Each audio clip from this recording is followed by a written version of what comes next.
Check.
Okay, thank you, everyone.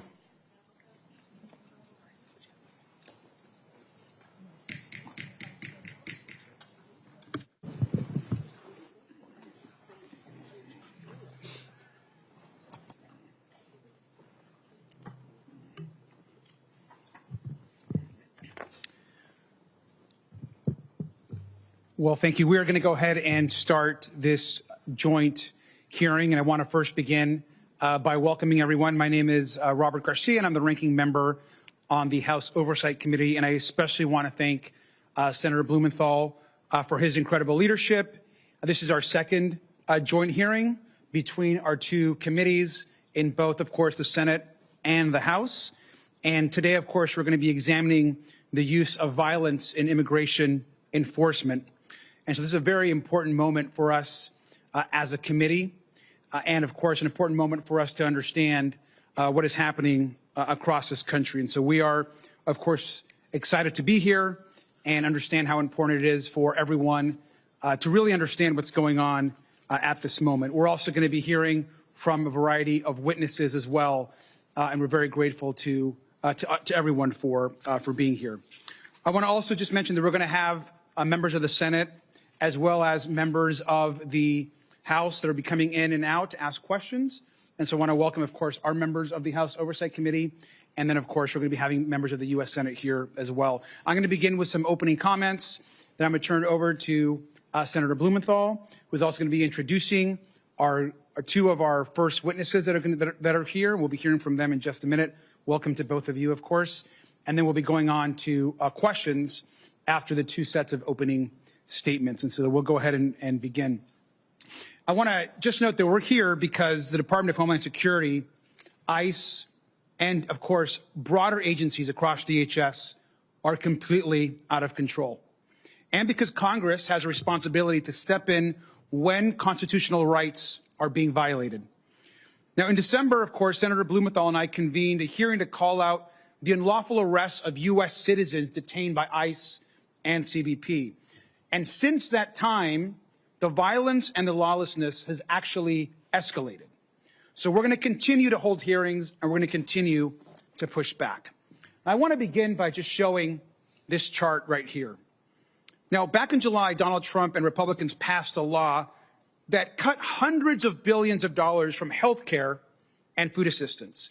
And they used that money to hire thousands of ICE agents who are now terrorizing cities and killing United States citizens. Now, this chart shows how they made ICE the highest funded law enforcement agency in the history of the United States. 10 years ago, the ICE budget was less than $6 billion. Last year, it was over $85 billion. And if you look at funding for the agency and look at what just happened in the last year, it is stunning to see how much we are spending across this country to terrorize, disfigure, in some cases kill U.S. citizens and people across this country. Now, Oversight Democrats have tracked, reviewed, and vetted over 470 incidents on our immigration enforcement dashboard, and 186 of them include problematic uses of force by agents. Now, these are not isolated mistakes. They are a clear pattern. And we know that's a tip of the iceberg. We're seeing ICE, CBP, other parts of DHS, all across our country terrorize communities. We've seen warrantless searches of homes and vehicles. We've seen folks arrested, detained with no criminal history. We've seen folks be sent to detention centers only to be released with no explanation as to why. Now, American citizens and innocent people have been brutalized, and our witnesses today will testify to that. And to be clear, we've seen people dragged from cars, beaten, gassed, attacked with crowd control weapons, blinded, like back in my home state of California, left with broken ribs, run off the road, beaten, injured, disfigured, and shot. Officers have been ordered to enter homes without warrants in violation of the Constitution. And we've also seen the federal government labeling American citizens as domestic terrorists, calling people, quote, assassins, and falsely claiming they intended to kill law enforcement, which we know, of course, has been untrue. We're seeing the results of policies set by powerful people of no respect for the Constitution, no respect for the law, no respect for basic humility. And these folks here, which we know well, Donald Trump, J.D. Vance, Kristi Noem, Stephen Miller, of course, Tom Homan and Greg Bovino, these people, every single one of them, has to be held accountable for the crimes, for the terror, and for the murders that are happening to our own people in this country. We're taking action today because the stakes could not be higher. Now, this morning, Oversight Democrats released our initial investigation into the killings of Renee Good and Alex Preddy. Now, Alex, of course, was a VA nurse who was peacefully exercising his First and Second Amendment constitutional rights before he was pepper sprayed, tackled, disarmed, and then shot repeatedly in the back. Now, Renee Good was a mom who told an officer, which we all have seen on video, "I'm not mad at you." She said, "I'm not mad at you," before she was shot dead. We mourn both of these two Americans today, and we find that these shootings cannot be justified. We also know they were part of a broader pattern of escalating unlawful violence by the Trump administration and DHS to intimidate dissent. Now, this administration then lied about the events and is now obstructing independent investigations to cover up misconduct and deny accountability to the victims and to the public. Our hearing today will build on evidence, not just that we put out in our reports, in our investigation, but the incredible work being done by the Senate, its various committees. And again, I especially want to thank Senator Blumenthal for his leadership of holding these hearings. The stories that we're going to hear today are hard to tell, and they're hard to hear. So I want to thank again our witnesses for the courage and the strength that it takes to be here today. This is a step towards accountability, and we know that the courage, that the strength that you all have that are bringing is in light of what you're hearing from the administration. I think it's important for the public to recognize that this administration has lied, has defamed, and has smeared people that have been peacefully protesting. They've weaponized the Department of Justice to silence protesters, observers, and, of course, journalists. But I also remind folks that Donald Trump won't be president forever. Kristi Noem won't be the secretary forever. And when you serve this country in an elected office or in uniform, you swear an oath to the Constitution. You pledge to work for all Americans. You don't get a license to kill, and there's no absolute immunity. We're going to stand up for the rights of our communities, and we believe strongly that we need to hear the stories of those that are in front of us today. I want to thank our witnesses for the courage, and I want to yield back to our host today, and really the person that's been organizing and leading all of these hearings, Senator Blumenthal. Thank you so much, Representative Garcia. Working with you has been a great experience in partnership, and I am really gratified that we're going to continue our work, continue our investigation, continue our efforts to hold DHS accountable. This hearing is extraordinary and unprecedented, but so is the inhumanity and brutality that we've seen from a government agency.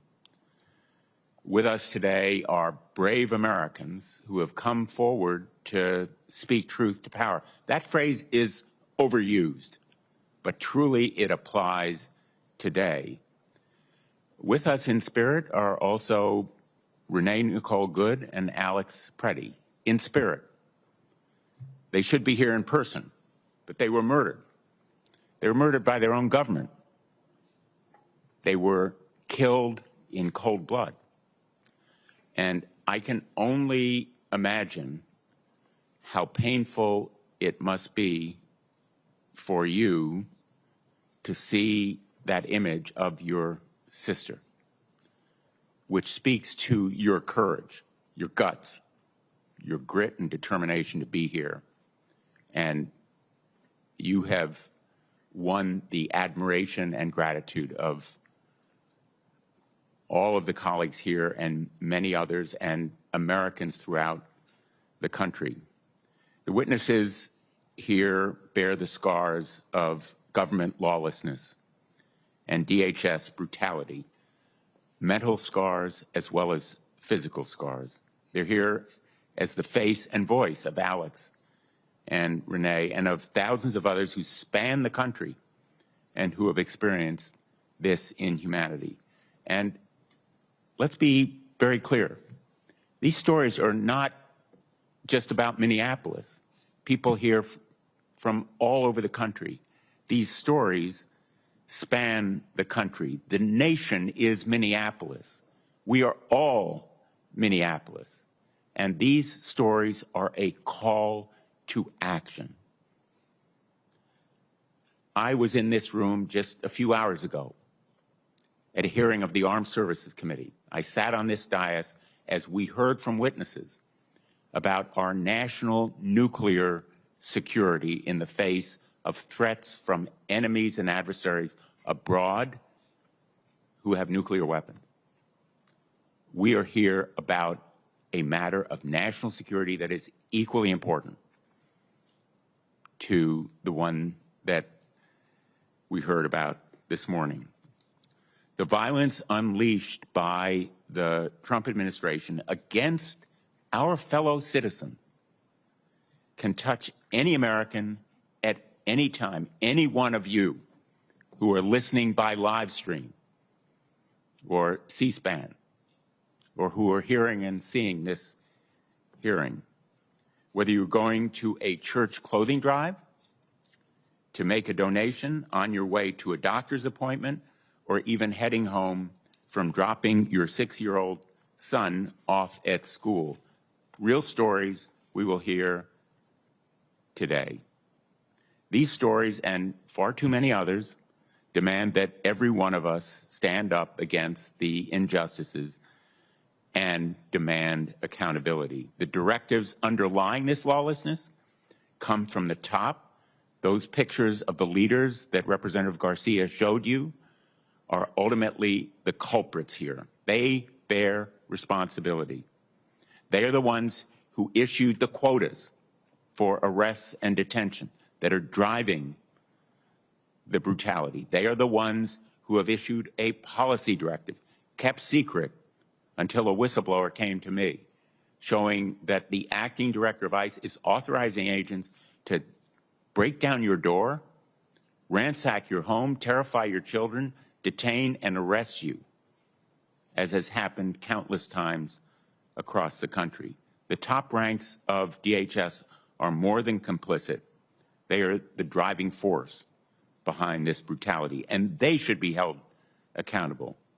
They've not only directed those actions, but also the lies and misinformation that have been presented to courts in violation of the duties lawyers have to present only the truth to courts. And they have engaged in character assassination against today's witnesses, as well as countless others, including Alex and Renee.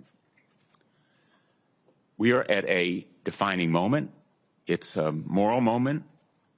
We are determined to continue to investigate and uncover wrongdoing, but we'll also seek action for accountability and justice.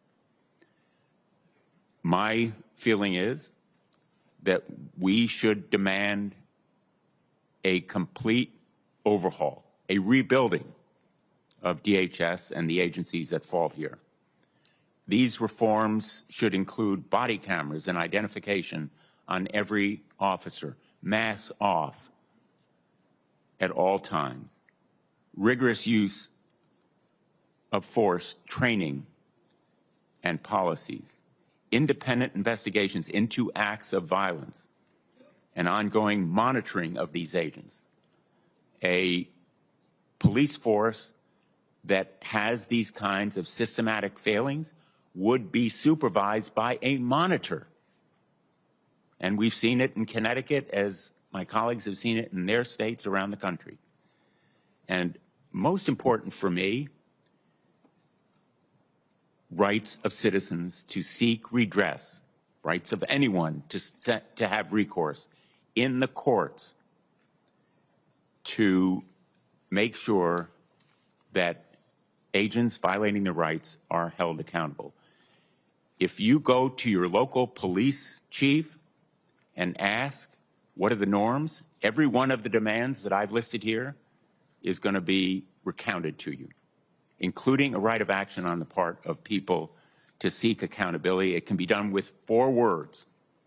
4 words. In the current United States Code, 1983, all we need to do is add, when we say every person, under color of any statute, ordinance, regulation, custom, or usage, of the United States, of the United States, or any other state or territory. That basic responsibility ought to be the right of every citizen, because we know that rights without remedies are empty promises. If a local cop can be sued, so should an ICE agent or a CPB official. And so should Greg Bovino and Kristi Noem and Todd Lyons and Steve Miller, and yes, Donald Trump. There is a real need for a full accounting of what these agencies have done. Someday we should have a Truth and Justice Commission to investigate the systematic failings. But for right now, I can promise that I will not support another dime for the Department of Homeland Security unless there is this fundamental, far-reaching reform and restraint, in effect, a rebuilding of the agency. So Renee and Alex are not with us, but the silencing of their voices should strengthen our resolve to force change, to stand up for what's right, to show our neighbors, our communities, and the world that we won't let totalitarian tyranny prevail and fear crumble this great nation. One day, I think we will look back and hold ourselves accountable, whether we stood up and took stands. Luke Granger and Brett Granger are showing that courage and strength today. And they're here to share some words about their sister. Luke and Brent, on behalf of all of us, I want to express again our gratitude, and we offer our condolences. Words are inadequate, but just know from our hearts, we are with you in spirit for this devastating loss, and we thank you for being here today. And I recognize you now for your remarks.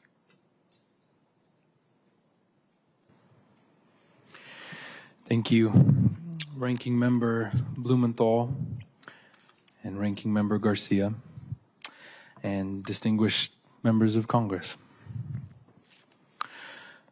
My name is Luke Ganger, and I'm here with my brother Brent. Renee Good is our sister. We're here on behalf of Nae's big family and those who loved her. We're here to ask for your help. I was talking to my 4-year-old last week when she noticed I was not doing well. I had to come here today and talk to some important people. She knows that her aunt died and that somebody caused it to happen. She told me that there are no bad people and that everyone makes mistakes. She has Nae's spirit. The deep distress our family feels because of Nae's loss is in such a violent and unnecessary way is complicated by feelings of disbelief, distress, and desperation for change. In the last few weeks, our family took some consolation, thinking that perhaps Nay's death would bring about change in our country, and it has not. The completely surreal scenes taking place on the streets of Minneapolis are beyond explanation. This is not just a bad day or a rough week or isolated incidents. These encounters with federal agents are changing the community and changing many lives, including ours, forever. And I still don't know how to explain to my 4-year-old what these agents are doing when we pass by.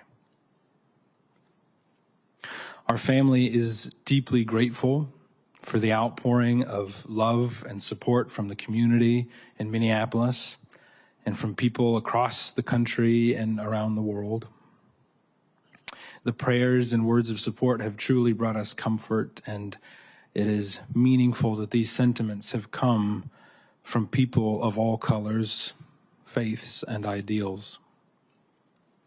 That is a perfect reflection of Renee, who carried peace, patience, and love for others wherever she went.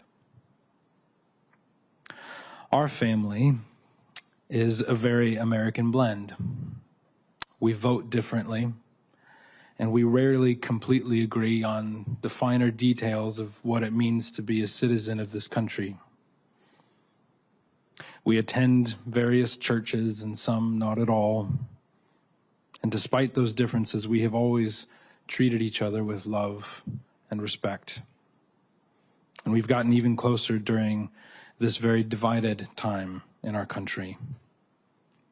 And we hope that our family can be even a small example to others, not to let political ideals divide us, to be good like Renee. But the most important thing we can do today is to help this panel and our country understand who Nay is and what a beautiful American we have lost. A sister, a daughter, mother, a partner, and a friend.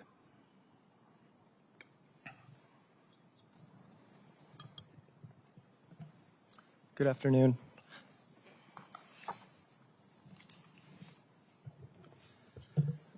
My name is Brent Ganger, and I'd like to share some thoughts from the eulogy that I gave on my sister's behalf this past Saturday. When I think of Renee, I think of dandelions and sunlight. Dandelions don't ask permission to grow.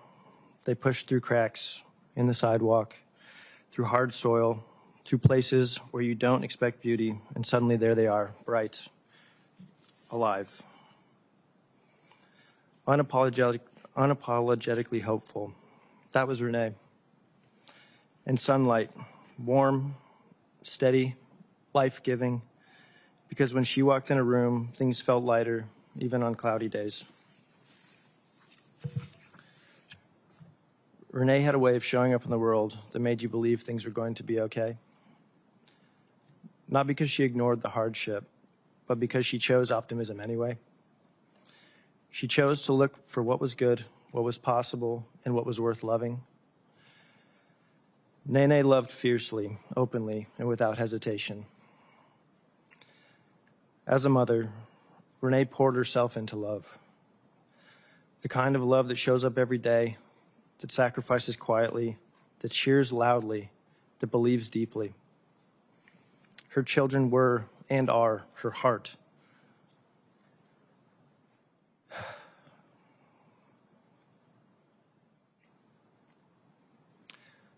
Walking around outside her body. And she made sure they felt safe, valued, and endlessly loved. As a sister, she was constant. Someone you could lean on, laugh with, or just sit in silence beside. She had a way of making you feel understood, even when you didn't have the words yet. She didn't just listen, she saw you. She believed in second chances. She believed tomorrow could be better than today. She believed that kindness mattered, and she lived that belief. Even when things were hard, Renee looked for the light. And if she couldn't find it, she became the light for somebody else. It was the excessively ordinary things that made Renee so beautiful. There are billions of people who now know her name, and it would be so easy to fall into the false belief that great heroic things are required to overcome difficult things in the world. But as Tolkien wrote, it is the small, everyday deeds of ordinary folk that keep the darkness at bay, small acts of kindness and love.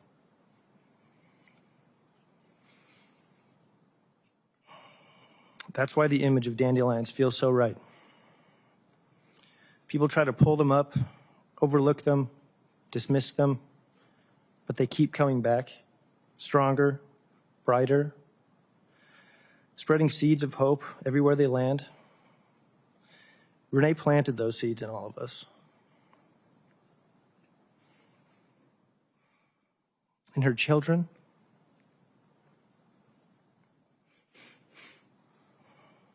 in her family,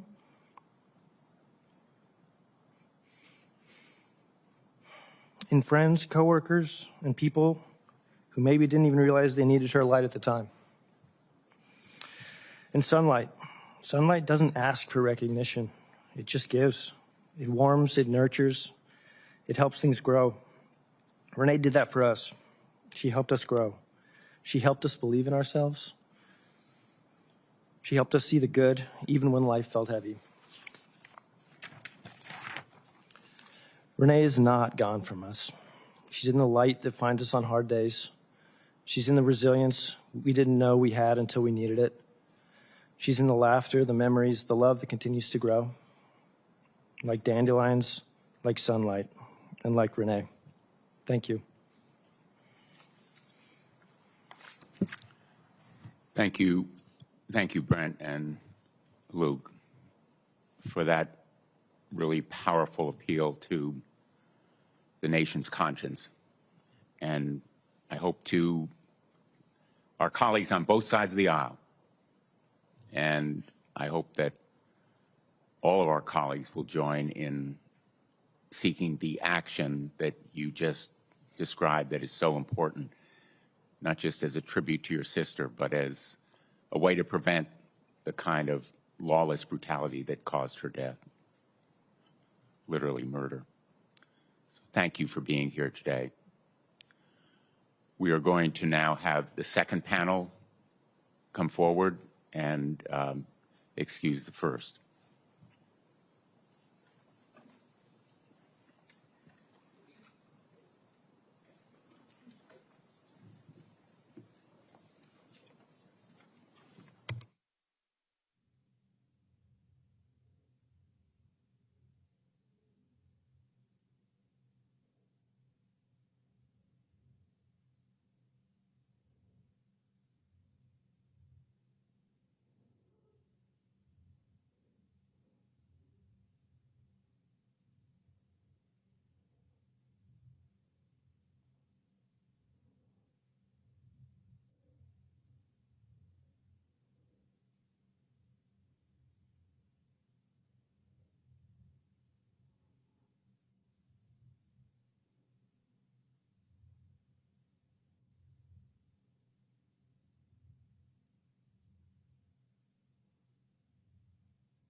We're ready to begin the second panel. I want to welcome all five of you and reiterate our thanks to every one of you for being here.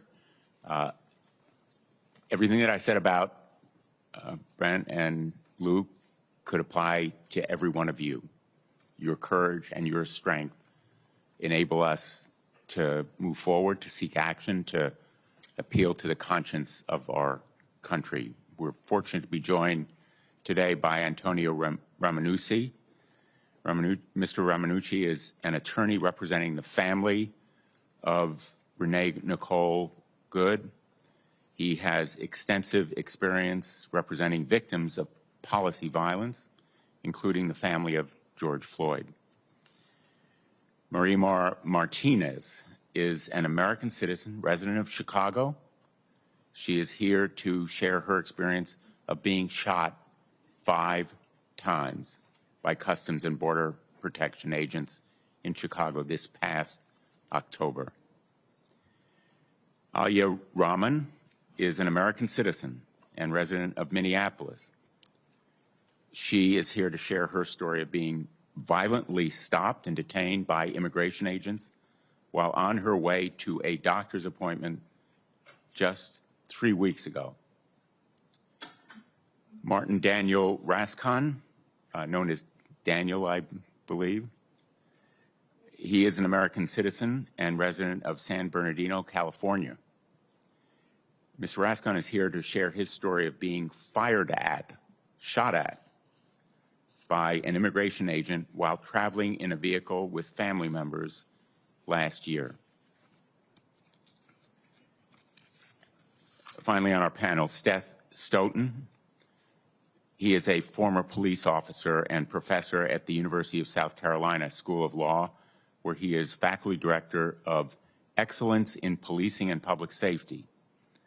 He is here to share his expertise about the proper methods of policing, including when and where it is appropriate for police to use force.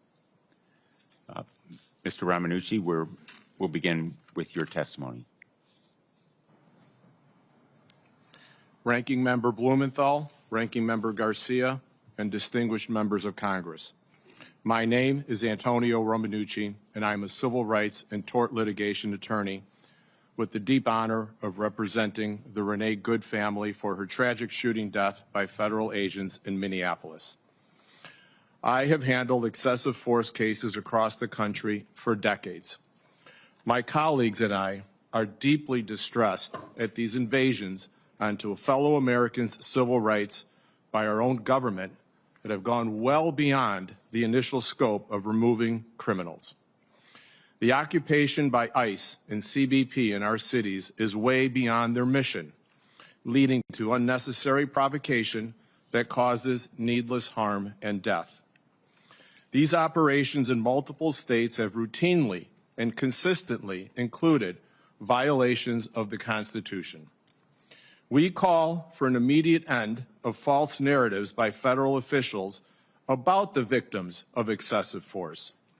The character assassinations and conclusions before an investigation has been started, let alone completed, must stop. In America, our leaders must be held to a standard of truth and responsible speech. There is no such thing as absolute immunity, and that perception leads to agents who behave with absolute impunity, leading to exaggerated and violent, provoked encounters with people. This is an unprecedented and deeply unsettling time, and the roadmap to navigating this national crisis lies within this august body. My job today will be to share information about the process to hold federal officers accountable for actions we believe are violations of constitutional rights in the face of other investigative bodies failing to do so. In Renee Good's civil case, our team has promised to provide transparency about what happened to her as we continue our independent investigation in an aggressive way, but also in a moral and ethical manner. We want to be the voice of reason for the country that wants to understand and deserves the facts. For example, we wrote and shared a letter to relevant federal agencies asking for responsible handling and preservation of evidence such as Renee's vehicle, records of the agent's declared injuries, his cell phone, and any statements he made about the use of force and protesters. At the family's request, we conducted an independent autopsy of Renee's body so we could better understand her injuries and her experience in those final moments. And we released some of those high-level results, again, to provide transparency and truth to Americans. And lastly, we are providing information to the public on reasonable policing policies and practices so people can view the video of Renee's death through that lens. The lens is a wide-angle one where the totality of circumstances must be viewed and not just one frame. The United States legal system allows for individuals to pursue civil justice with the suit against a city, county, or state for the conduct of its officers and against the officers individually. These types of legal claims are made under what is called 42 U.S. Code Section 1983. This was part of the Federal Civil Rights Act of 1871 and is essential for accountability when an officer behaves unconstitutionally. Keep in mind that this act is 155 years old and desperately needs an amendment. However, similar legal action against federal law enforcement officers like ICE or Border Patrol is not currently allowed under Section 1983. There is a current possible path of civil recovery through the Federal Tort Claims Act, or FTCA, but this is challenging. It requires first the filing of a claim with the government agency that has harmed you, and then waiting up to 6 months for a reply. Our current paradox is that America should not require the permission of the federal government to sue the federal government for cases like Renee Good or Alex Preddy. If the government must give you permission to seek accountability for violation of constitutional rights, then your rights are just words on paper. There is a legislative remedy to this paradox. At the state level, Minnesota and other states can pass bills making it a state law to violate constitutional rights. In Illinois, we did this by signing House Bill 1312. Congress can remove this roadblock to federal accountability by amending Section 1983 and adding 4 words, as you, Senator Blumenthal, pointed out, so federal officers can be sued civilly if their conduct merits it. The current language spells out that state, county, and municipal law enforcement can be sued, and Congress would only need to add the words "or the United States" to the list of governments whose officers could be brought to civil justice. It's that simple. I'm urging you to consider this amendment and fix a 155-year-old problem. The current path to hold federal officers accountable is narrow and an uphill climb, and that will not deter us in the Renee Good case. Please, let's not repeat a very recent moment in history when we said never again, and having Congress miss the opportunity to pass harm-stopping legislation seeking accountability when the law requires. I thank you. I thank this esteemed panel for your commitment to the truth, American values, and of course, our Constitution. Thank you. Ms. Martinez. Thank you. Thank you for having me here.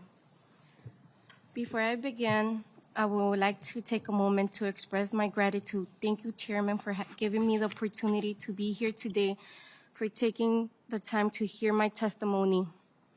I give thanks to God. He has been a constant presence in my life and the source of my strength. Without him, I wouldn't be here standing. I am a living testimony of his grace. Sincerely, thank you everyone who has kept me in their thoughts and prayers and who has supported me since day one. From the parents at my school to my neighbors, to my family and friends, strangers near and far, from Mexico to Colombia, thank you all from the bottom of my heart. Esto es para toda mi gente inmigrante. My name is Marimar Martinez. I am a first-generation Mexican-American. As a survivor of this administration actions, as an advocate for those who do not have a voice, those that are pleading for justice, living in fear, and those who are asking for meaningful change and accountability. I come from a beautiful family full of immigrants. I am proud of my roots. I am born and raised in Chicago, Illinois, where I learned the values of resilience, community, respect, love, and hope. Those lessons have shaped me since childhood and continue to guide me through my adult life. On October 4, 2025, those values were tested when my life was nearly taken by my own government. This testimony is my attempt to give voice to an experience that words struggle to hold, but silence cannot justify. On Saturday, October 4, 2025, I woke up tired but committed to doing the fall cleaning I promised myself I would do that day. After 2 hours, I had successfully filled an entire bag of good quality clothes and shoes I wanted to take to donate to my local church. After a quick shower and a cup of coffee, I put the bag of clothes in the back of my car and headed towards the church. As I was getting close to the church, I noticed a SUV that appeared to be similar to the Border Patrol vehicles that had been invading our Hispanic neighborhood. In the previous week, I got a quiet but firm sense that something wasn't right. As I passed the vehicle, I noticed an overlight in the front windshield, no front plates as required in Illinois, and an out-of-state license plate in the back. I then noticed a uniformed Border Patrol agent in the vehicle. As a 30-year-old USA citizen with no criminal history, I believed that I had nothing to worry about, but I was concerned for my friends, neighbors, based on the well-publicized incidents involving Border Patrol agents in our community over the past few weeks, arresting anyone with brown skin for no legitimate law enforcement reasons. For the next 15 to 20 minutes, I followed these Border Patrol agents through my neighborhood, honking my horn, shouting out "La Migra," to warn my neighbors about the presence of these agents who have been terrorizing our community over the past few weeks.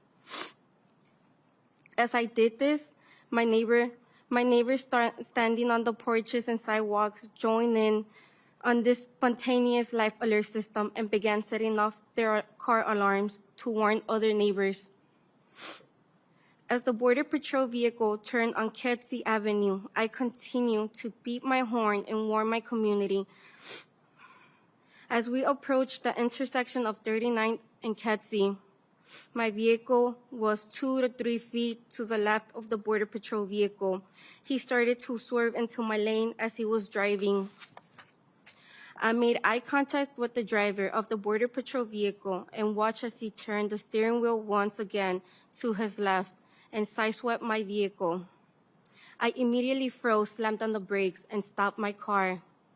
The Border Patrol vehicle stopped just 1 to 2 car lengths ahead of me. It seemed like time stopped. I knew from watching the news coverage of other Border Patrol encounters in Chicago that I was in danger. I watched the vehicle of Border Patrol agent killing Silverio Villegas Gonzalez just 3 weeks prior. I knew I had to get to safety before I was dragged from my car and likely beaten or killed. I drove forward and went around the Border Patrol agents, who jumped out of his car and pointed his gun at me. I moved to the far left lane, striking the curb on the far left side of Kedzie. The next thing I knew, I felt a burning sensation in my arms, legs, and that I had been shot by pepper balls, which I also seen these agents fire at people in our community. As I continued to drive past the Border Patrol agents, I could hear my back passenger window shatter, and I felt bullets continue to pierce my body. As I attempted to drive to a safe location, I began to feel lightheaded. I looked down and I noticed blood gushing out of my arms and legs, and I realized I'd been shot multiple times. As I became lightheaded, I became worried I would pass out and endanger other drivers on the road. I managed to drive a mile from where the incident happened, and I pulled into a parking lot of a mechanic shop, and I called 911. I told the 911 operator that Border Patrol agents had just shot me and I needed help. I recall some of the workers from the shop sitting me down in a chair as I was waiting for help, but I was losing this battle. I saw my life flash before me and slowly began to think this was the end for me. And before losing consciousness, the next thing I remember is the EMT putting me on a stretcher, taking me to the hospital. At the hospital, I remember seeing multiple agents standing around, watching me be treated for my wounds. My arms, legs, and chest were all wrapped in bandages. I had 7 bullet holes in my body. I remember the agents rushing the nurses to finish up so they could take me with them. I still felt dizzy. I was not able to fully process what had happened to me. After being at the hospital for less than 3 hours, I was discharged from the hospital and took custody of the FBI. As we left the hospital, I was escorted out through the back in a wheelchair. I observed over dozens of Border Patrol agents waiting outside the hospital. One of the agents came out to me with his cell phone and took a photograph of me. It was the same agent who had previously kept coming in and out my room, and I had to repeatedly tell him to leave. I told him I did not consent for him to photograph me, but he did not care. It still haunts me that this agent has my photo on his phone. Was this the agent that shot me? Was this a trophy for him?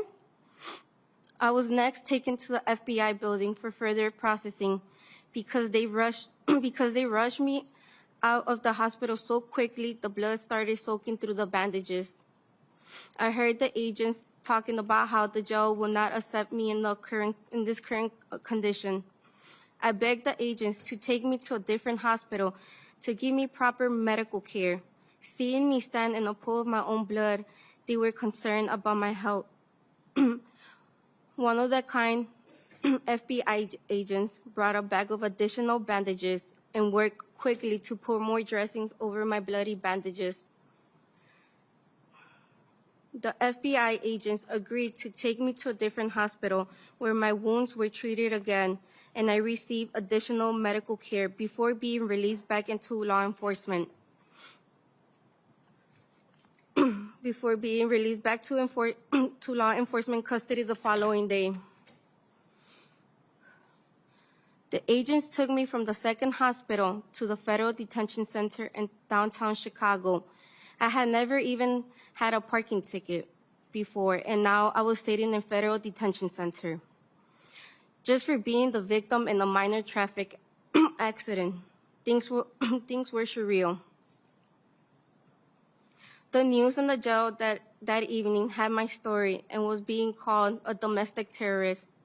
They said I quote-unquote rammed federal agents. I was in shock. If they only knew I was a month away from paying off my truck and I would never intentionally damage my vehicle, much less be crazy enough to hit a law enforcement. On Friday, I was teaching the young children at the Montessori school, and we were singing and dancing and getting ready for spooky season, preparing fall activities to do the following week. And on Saturday, my own government was calling me a domestic terrorist, and I was in federal detention centers with the bullet holes all over my body. I went to court on Monday, and I met my attorney, Christopher Parenti. He told me the government was trying to have me kept in jail until the trial because they claimed I was a danger to the community. I told them I had never been in trouble before and that the government claims were all wrong. I looked around the courtroom and I recognized over dozens moms and dads from the Montessori school, along with my boss and most of my family members who came to support me. I heard my attorney tell the judge that he had received over 50 letters from the moms and dads from the kids, all describing me as caring, loving, empathetic teacher, the exact opposite of a domestic terrorist. I heard the government describe me as being armed, even though I knew my gun was always inside my snap-closed holster at the bottom of my purse, where I always kept it. The prosecutor told the judge there was no allegation that I have took the gun out my purse, but that did not stop DHS from continuing to say I was armed. During this incident, my attorney explained to the judge that I have a valid concealed carry license and that as a young woman living in Chicago, I carry a gun to protect me from danger. Thankfully, the judge quickly denied the government's detention request and released me on bond that day. Over the next 6 weeks, everything was surreal. I continued to work and teach my children, but knowing that I was under federal indictment and facing felony charges and potentially years in federal prison over a minor car accident where the other driver was at fault and attempted to kill me was terrifying. There was times where I did not believe this was all real, and then I would touch my bullet wounds and knew it was certainly real. Imagine waking up every morning, reliving this trauma. I would go to work each day to take care of my children. I knew my attorney was hard at work in exposing the lies of ICE.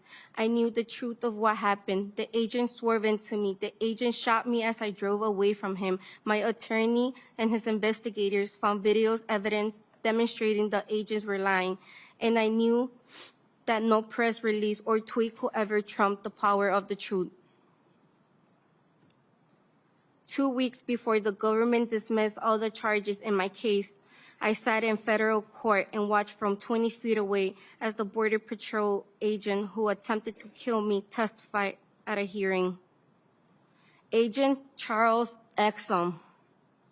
Charles Exum, my attempted executioner, was Charles Exum. I hope the government does not consider my use of his name here to be considered doxing. But I think it is important now that the truth is out of this case is exposed, that people know his name, Charles Exum.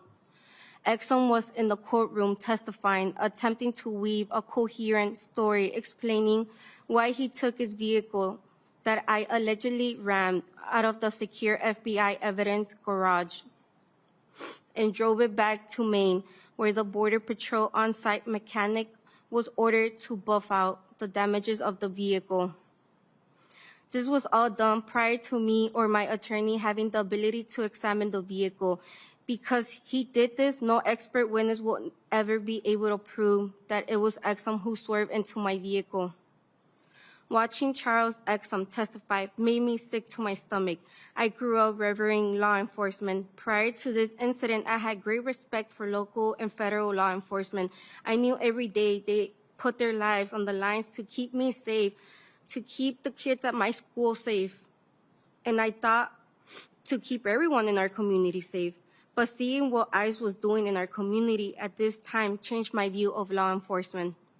This administration has misled the American people by claiming it will focus on the quote-unquote worst of the worst, while their actions show otherwise. Evidence from these operations, including statements made under oath, reveals a pattern of misleading the public. The government told the people they were targeting the worst of the worst, but their actions demonstrated otherwise. They are not targeting the worst of the worst. They are targeting individuals who fit a certain profile, who simply have a certain accent, a non-white skin color, just like me. This raises serious concerns about fairness, discrimination, and abuse of authority. The lack of accountability for these actions is deeply troubling. We, the people, are tired of this misconduct and demand transparency and accountability. Seeing Charles Exum sit in federal courtroom and lie about what happened that day completely eroded all my trust in law enforcement. I know just because Exum is not telling the truth that I cannot hold that against all other law enforcement. But to be honest, I don't know if I will ever view law enforcement the same way again. As my attorney showed the court the disgusting text messages Exum sent to his fellow Border Patrol buddies, literally bragging about how many times he shot me. I got sick to my stomach, seeing how a federal law enforcement officer will talk this way about shooting me, a woman who he swore into. Was both eye-opening and heartbreaking. Thankfully, I survived Exum's attempted murder of me and was able to shine a light on his lies. But what about all the others who either did not survive or were not fortunate enough to have videos proving the agent's lies? I know deep down this was God's purpose in having me survive Exum 5 bullets. It was for this moment to happen so that the world could see these text messages, which were a window into the soul of the USA Border Patrol at this critical time in our country's history. 14 days after Exum was confronted with his own disgusting text messages, my attorney called me with the wonderful news that the government was dismissing all my charges against me. We showed up in court later that day, and some of the same parents from the Montessori school who came to support me at my arraignment were there again, this time with tears in their eyes as they heard Judge Alexakis tell me I was free to go and the charges were dismissed with prejudice. I have learned that surviving the physical wound was only the beginning of this long and painful journey. The real battle started after. In the weeks that followed, I thought I would feel great, but still struggle. I struggle with the memories of the day, the initial swerving into me by Agent Exum, the shots ringing out, and the burning sensation as the bullets ripped through my skin and body. The images of the puddles of blood dripping from my dressings, listening to FBI agents arguing about whether the jail will accept me in this condition. Later in federal prison, staring out through a small window looking out into Clark Street. As I struggle every day with the physical pain and the suffering, I cannot close my hand yet to hold the pen. I try to play with the children at my school, and I am in significant pain as I attempt to do things I was easily able to do before October 4. I attend weekly physical therapy sessions to work on these issues and hope one day I can move in the same way I was able to move prior to October 4. I know that what happened to me in the matter of seconds on October 4 will unfortunately be with me for a lifetime. The physical scars will always be there in the mornings and evenings when I get dressed and I stare at my body, now permanently disfigured by the 5 lead bullets Exum fired into me. They will be there this summer when I head to the beach with my dogs and family. They will be there when I get down on the floor with my students and work with them on their motor skills. And perhaps even worse, the mental scars will always be there as a reminder of the time my own government attempted to execute me, and when they fell, they chose to vilify me. I am Renee Good. I am Alex Preddy. I am Silverio Villegas Gonzalez. I am Keith Porter. They should all be here today. I know each of them would trade my bullet wounds a lifetime of mental distress and a heartbeat to be able to be back with their loved ones this afternoon. And we must also remember the countless other souls who lost their lives at the hands of these entrusted with authority. I know that by being a survivor, it is my duty to be here today to let you elected officials know what is happening on the streets of our country, because silence is no longer an option. This needs to stop now. Why do we continue to wait for more public executions when we have already seen the evidence in our TVs and computer screens? We have heard the testimonies. We have watched the pain unfold in real time. How many more lives must be lost before meaningful action is taken? The United States is and will always be a country of immigrants, built by immigrants. We are a country of love and tolerance. This is the land of the free, the land of the opportunity, and the great nation that people around the world aspire to call home. And prior to this recent war on immigrants, we were a country where law enforcement acted lawfully and appropriately, with respect of all human life. I am happy to see people of different nationalities speak up. This is the spirit of love, unity, and courage. This will make America great. I am asking you today, pleading with you, to please help bring back the America I grew up loving and idolizing. In America that values human dignity, protects life, and lives up to the ideals our founding fathers proudly proclaimed. If there's no justice for the people, let there be no peace for the government. Thank you for your time. Thank you, Ms. Martinez, Ms. Rahman. And I'm going to suggest to the witnesses that we stay to 5 minutes because we're running a little bit behind. Thank you.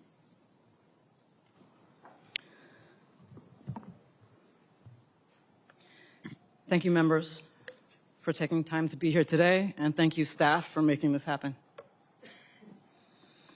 My name is Aliya Rahman, and I am a resident of South Minneapolis.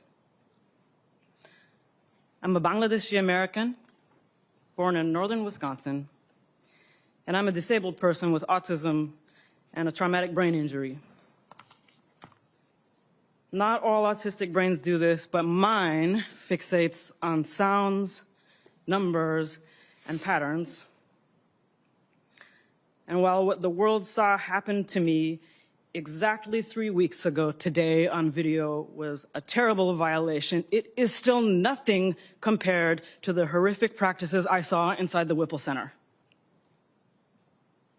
So I am here today with a duty to the people who have not had the privilege of coming home, and I offer this data because these practices must end now.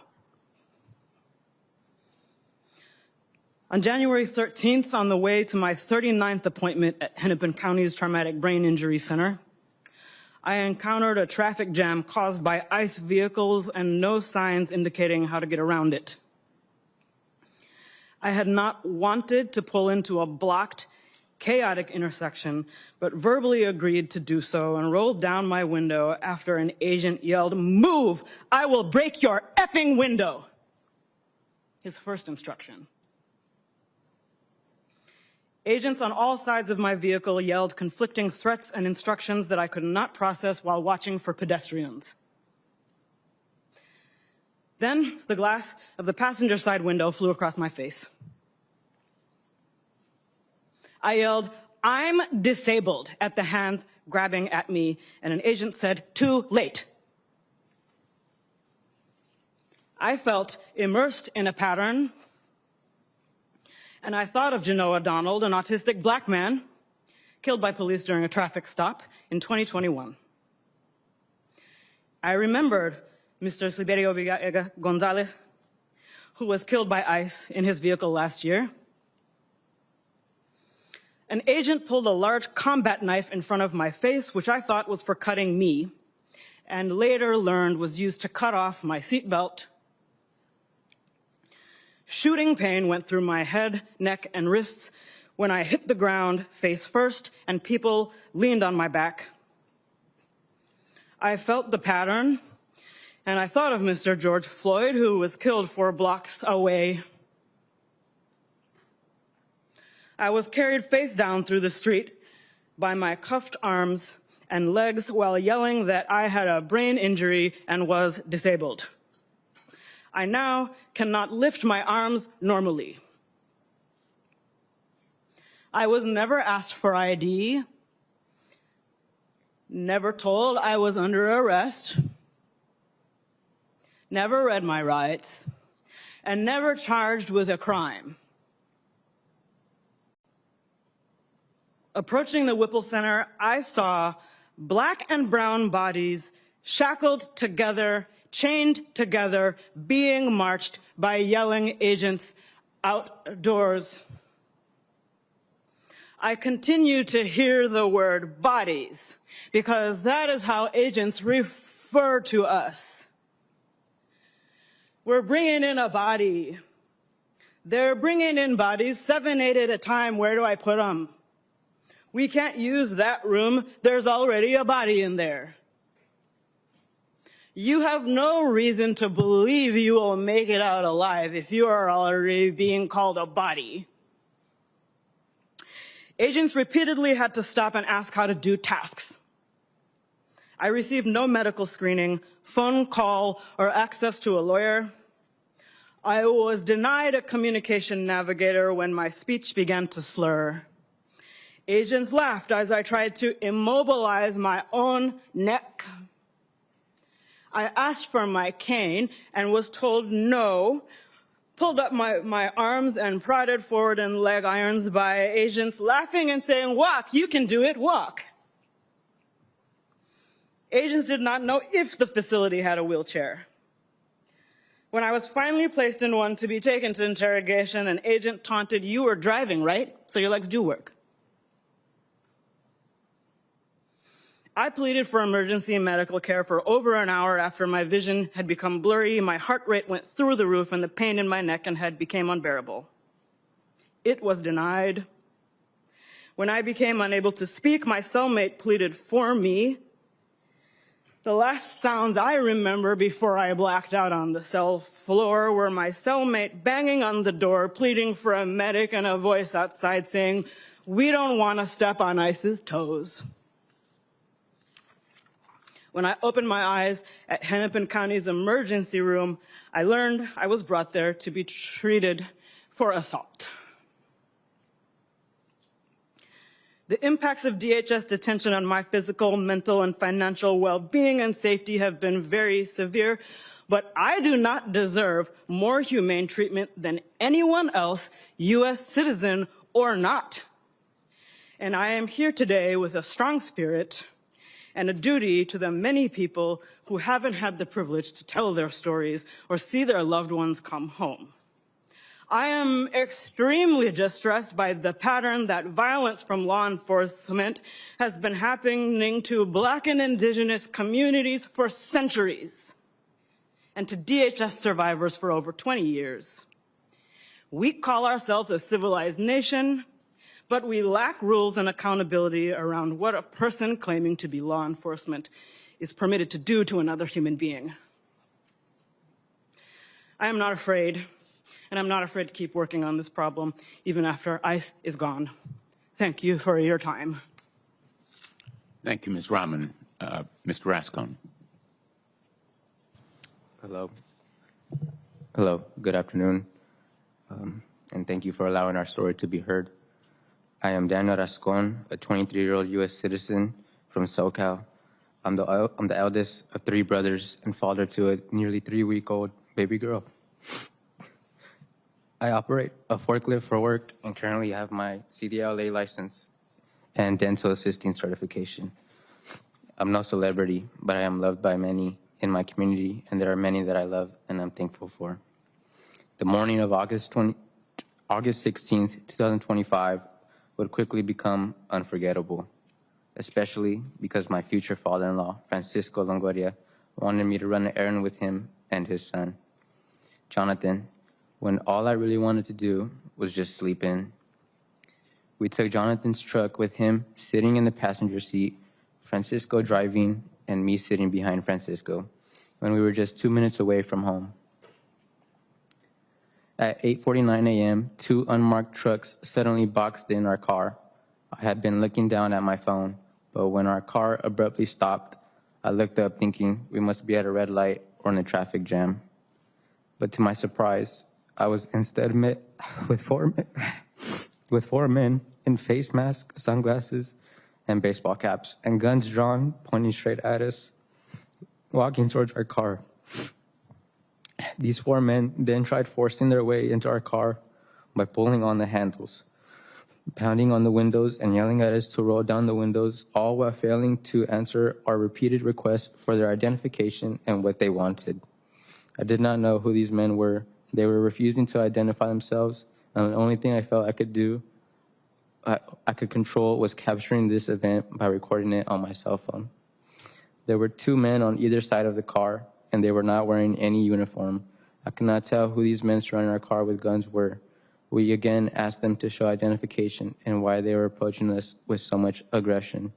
Only seconds after they started pounding on the windows, one of the men broke the driver's side window, punched Francisco in the face, and began reaching into the car. At the same time, a man on the other side of the car broke the passenger window where Jonathan was sitting and began reaching into the vehicle. They shattered the windows, and in that moment, the whole world felt like it was the size of the inside of our pickup. And we were sitting in harm's way with nothing to do but record the horrifying experience. Terrified for our lives, Francisco bravely drove straight through the only open pathway down the street, hoping to be driving towards safety, when we were instead met with gunfire. After we had passed the men, one of the 4 men attempted to murder us after we passed by, as he fired and made contact with the passenger side of our car multiple times. I will never forget the fear and having to quickly duck my head as the shots were fired at the car. Any one of those bullets could have killed me or 2 people that I love.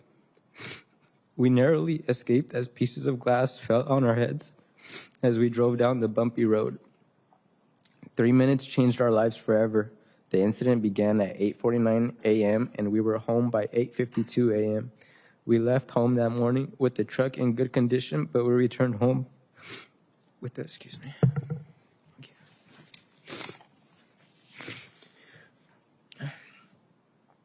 I'm sorry, hold on. What was that? We were in, sorry, I lost myself here. Yes. We were home by 8:52 a.m. We left that morning with the truck in good condition, but we returned home with a truck that had 2 shattered windows and bullet holes. We then called 911 to report that 4 men who were hiding their identity assaulted and shot at us. By 9 a.m., a police helicopter was flying over our property. Next thing we know, local officers showed up at our home, handcuffed Francisco, put him in the officer's car, and began individually questioning us. The officers then allowed the same 4 men who had just attacked us to come to our home. Those 4 men were asked to identify who they were looking for, but they had zero idea as to who they were even targeting. Pointing to me as the driver, these masked men had just shot at us, and they were now in our home, treating us as the people who had done something wrong. The man who shot at us went to my future brother-in-law, asked him questions about the video we took of their attack, and lied, saying those were not shots. When the officers left our home almost 3 hours later, we were told that the FBI would continue the investigation. However, almost immediately after the officers left our home, 2 men walked up to our gate and told us to let them in. We could immediately tell this was not the FBI, but instead ICE and HSI agents. The HSI agent then said, "Is he here?" But they never clarified who he was. I said we were told the FBI would be coming and we would be waiting for them to arrive. The HSI agent looked at me and said, "For all intents and purposes, we are the FBI." As time passed, more and more ICE and HSI agents arrived in unmarked vehicles with no license plates. They had gear on and walked around our home with submachine guns, assault rifles, and holstered pistols, making sure to keep their hands on their weapons for fast drawing. The agents blocked every exit out of our home and shut the entire block of our neighborhood. More than 20 HSI ICE agents and more than 30 police officers were brandishing weapons ranging from paintball guns to a manned drone, flying and mapping out the layout of our home. Our home that used to be our safe place, now being used as a weapon against us to trap us and take advantage of our surroundings. Once the agents finished asking us questions and watching our recordings of the terrifying event, they left, but we no longer felt safe. We didn't feel like we could leave our home or operate normally in the world. How do you move on from knowing someone tried to kill you and people you love for no reason? Then just 2 weeks later, on August 28th, 2025, I was sleeping on the couch when I was woken up at 4 a.m. by horrified family members telling me that men were entering our property through our gate and surrounding our entire home. These men had weapons, were wearing night vision goggles, and utilizing a bright green laser beam from their assault rifles. An armored truck was in front of our house, and one of the men used a megaphone to announce we needed to come outside of our home with our hands up. Our hearts were racing, and we tried getting everyone in the house awake since it was the middle of the night. Again, we were placed in a position of pure terror and did not know what to do. We called our lawyers because we did not understand what was happening. But then the men breached our front doors by breaking the locks and yelling that we needed to come out of the house with our hands up. The agents pointed the bright lasers attached to their rifles at each of us inside the home. They even pointed their weapon at my fiance, who was pregnant at the time. We kept telling them she was pregnant and we would comply. I was surrounded and trapped in a room full of the ones I love and fearing for every single one of our lives. We kept asking for a warrant, and eventually they showed one, and we listened to their commands. Francisco was in his sleeping attire, and we begged them to allow us to give him a shirt and socks since it was cold outside, and we did not know where they were taking him or what they would do to him. We then watched as they took him away, breaking our hearts. Eventually, Francisco went in front of a federal judge who validated that the incident was scary to watch from the recording inside our vehicle. Despite the lies and misinformation given by the agents, the judge believed our truth, and eventually the federal charges were dismissed. However, Francisco was taken to immigration custody and held for 3 months, where he had to endure horrible conditions. Months later, Francisco was released on bond and able to witness the birth of his first grandchild, my daughter. Yet our fight for justice is not over. We will carry this incident with us forever. Thank you, Senator Blumenthal and Senator Garcia. Thank you very much, Mr. Rasone. Ms. Soden. Thank you. Thank you, Senator Blumenthal, Representative Garcia, members and staff. My name is Seth Stoughton. I'm a law professor at the University of South Carolina, faculty director of the Excellence in Policing and Public Safety program there. My comments today are my own and do not necessarily reflect the views of my employer. I've spent the last 13 years studying policing. I'm also a former police officer. This administration's approach to immigration enforcement falls far short of professional norms. This is not policing. This is not normal. And this is neither professionally nor democratically acceptable. I want to be clear that my comments are not about federal immigration policy. Reasonable people can disagree on policy and yet still agree with something more fundamental, that any enforcement must be performed professionally, legally, and safely. That is not what we see right now. Instead, we see a lack of interagency collaboration or even basic communication, reducing both efficiency and public trust. We see poor tactics that put community members and federal agents themselves in unnecessary danger, and we see profound failures of leadership after critical incidents that never should have happened.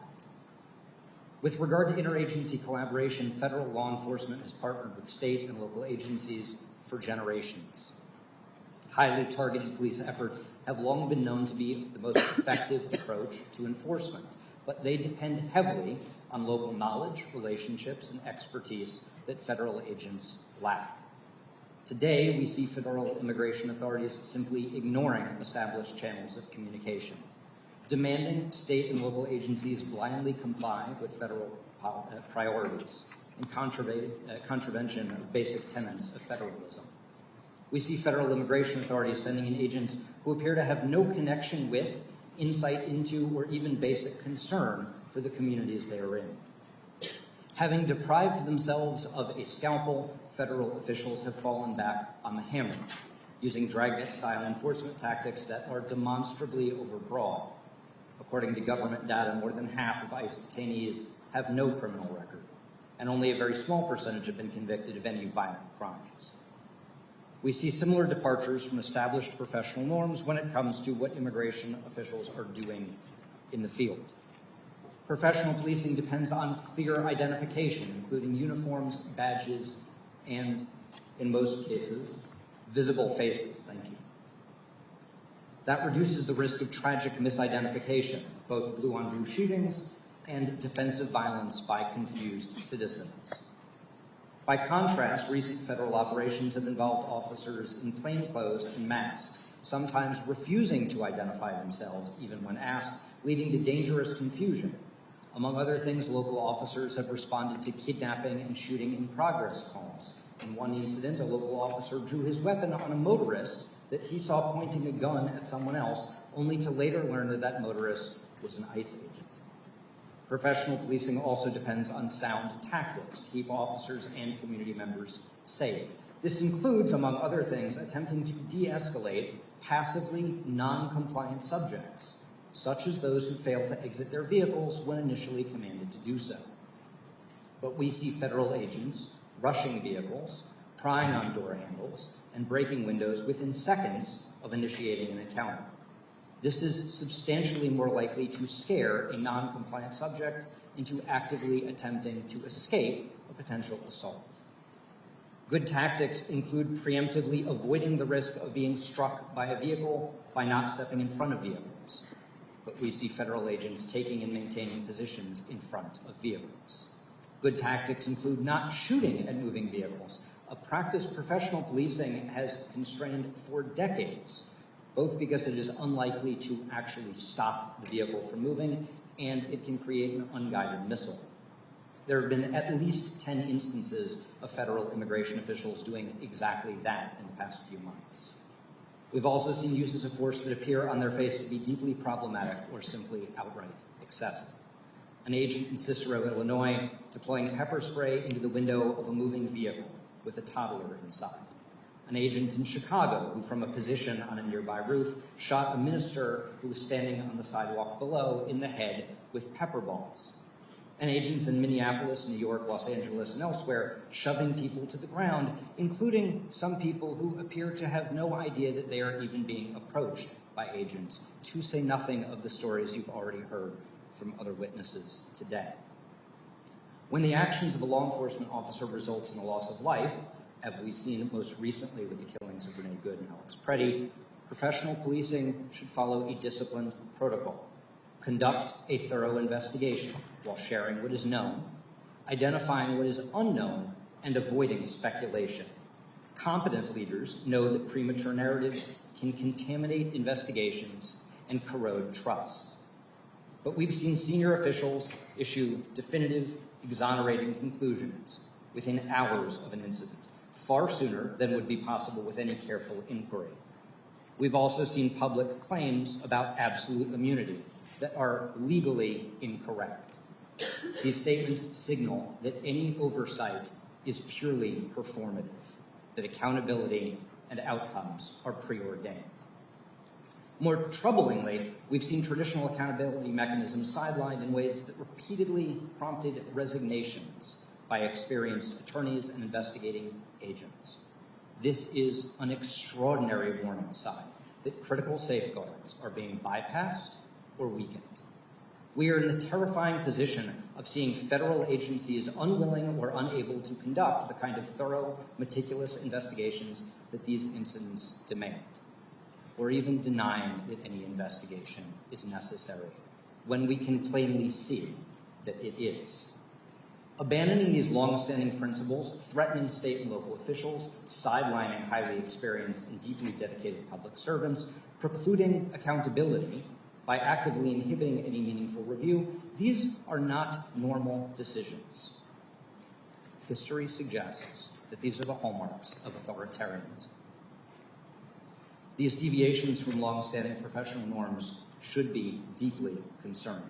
Equally concerning is the effect that this administration's approach will have in the future as thousands of ICE agents who have recently been hired or who are going to continue to be hired will eventually change jobs, moving into other aspects of federal law enforcement or taking jobs with state and local agencies.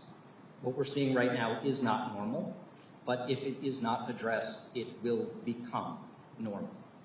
And that will send professional policing back decades, and the cost will be in lives. Thank you for your time, and I look forward to your questions.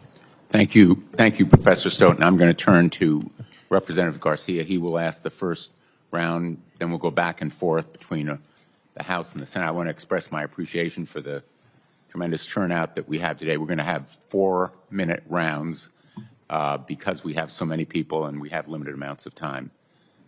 Representative Garcia. Thank you. I want to just begin by thanking all of our witnesses. Each of your stories has been very, honestly, hard to hear. Like many of my colleagues, I'm enraged by what you've all had to go through. I'm so sorry that the stories are horrific, and I promise you that every single one of us, whether it's the House or the Senate, we will hold all of those that cause you harm accountable. You all deserve justice and you deserve peace. And it's horrific that anyone in our country has to go through what you have all been through, and I'm so sorry. We know that they're calling some of you and Americans across this country terrorists and anarchists. And I want to be clear that President Trump and his administration continue to lie about what they're doing over and over again. I want to start with Ms. Martinez. You shared a heartbreaking story, and I just want to go over some information on the record again to be very clear. You were shot 5 times, which is terrifying and horrific. Your own government called you a domestic terrorist. Is that correct? Correct. And you're not a terrorist, of course, correct? No, I'm not. You're a teacher, is that right? Mm-hmm. Yes, correct. You were convicted of no crimes, is that correct? Correct. Have you ever been convicted of a crime? Never. Never been convicted of a crime. But the government kept calling you a domestic terrorist even after all the baseless criminal charges against you were dismissed, is that correct? Yes, correct. Would you agree that the government is trying to intimidate protesters and to encourage more violence? Yes. Is it true that in the body cam footage, the CBP officer told you to, and I'm so sorry for saying this, the officer told you to, quote, do something, bitch, before he fired? Yes. It's disgusting, shameful, and it gets worse. Ms. Martinez, these are images of texts sent by the agent who shot you. And they're actually disturbing to read, but I think it's important for the public to see this. The agent linked an article about your shooting and texted, read it. 5 shots, 7 holes. I fired 5 rounds and she had 7 holes. Put that in your book, boys. Oh, well, it is what it is. Shit happens. This is someone that works for the United States government. I fired 5 rounds and she had 7 holes. Now, he was talking about you, and it's our understanding that he was actually bragging about his aim shooting an unarmed American citizen. Is that right? Correct. I'm so sorry, Ms. Martinez. DHS has allowed the agent who shot you to remove evidence and to potentially destroy it. Is that correct? Correct. They're actively working to deny you justice to an American citizen who's been shot and almost murdered. I'm so sorry. I want to turn to Ms. Rahman very briefly. The government, and I'm sorry, it's important that, of course, that those that are watching can see this. I'm going to turn this for a minute. I'm going to turn over to Ms. Rahman. Thank you. The image above you just saw, Ms. Rahman, we've taken it down, of course. Ms. Rahman, you were literally just driving to a doctor in your own city. Is that correct? That's correct. You shared that when officers were yelling at you, that you thought about others who had been shot. Is that correct? Yes. You told officers that you were disabled. Is that correct? Yes, many times. You were still brutally arrested, denied medical care, and you lost consciousness in your cell. Is that correct? That is correct. Horrific, outrageous, and I'm so sorry that this happened to you. And I would encourage the American public to view the photos of what happened to Ms. Rahman, which are very hard to see. These agents are unleashing violence against people across our country. And I have one final picture as I close. I want to remind the American public of Stephen Miller. There is probably no single person in this government has done more damage and more harm to people across this country, immigrants and U.S. citizens, in the terror that is happening across this country than this man right here. And it's our job as a House, a Senate, and a united Congress to hold him responsible for the crimes that are happening to United States citizens. As a country, we have to do better. And with that, I yield back. Thank you very much. I want to express my apology as well. But the person who really owes you an apology is Kristi Noem. And the leadership of that agency and the President of the United States owes you an apology as well. I'm going to hold up the same poster that Representative Garcia just asked you about. We thought alike. Great minds think alike. Ms. Martinez, Charles Exum. That's what Charles Exum had to say about shooting you. What would you say to Charles Exum? That I hope that he never goes through this pain again. I mean, I hope that him and his family never goes through this pain that what me and my family, we went through. Well said. What I would say to him is, have you no sense of decency? Have you no sense of shame? Empathy.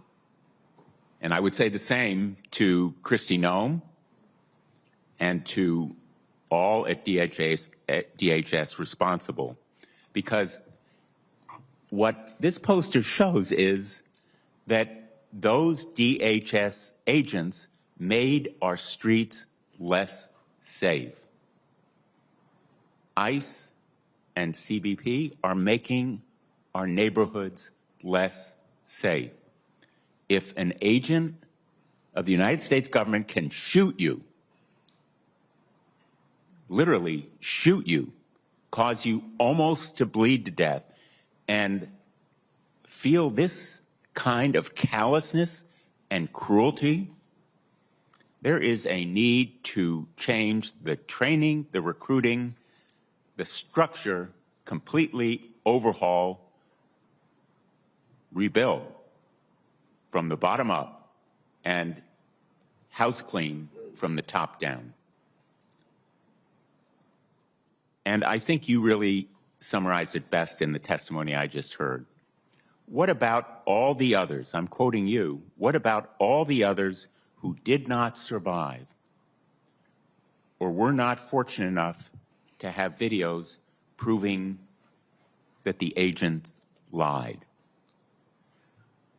Charles Exum sought to assassinate you, and then DHS sought to assassinate your character.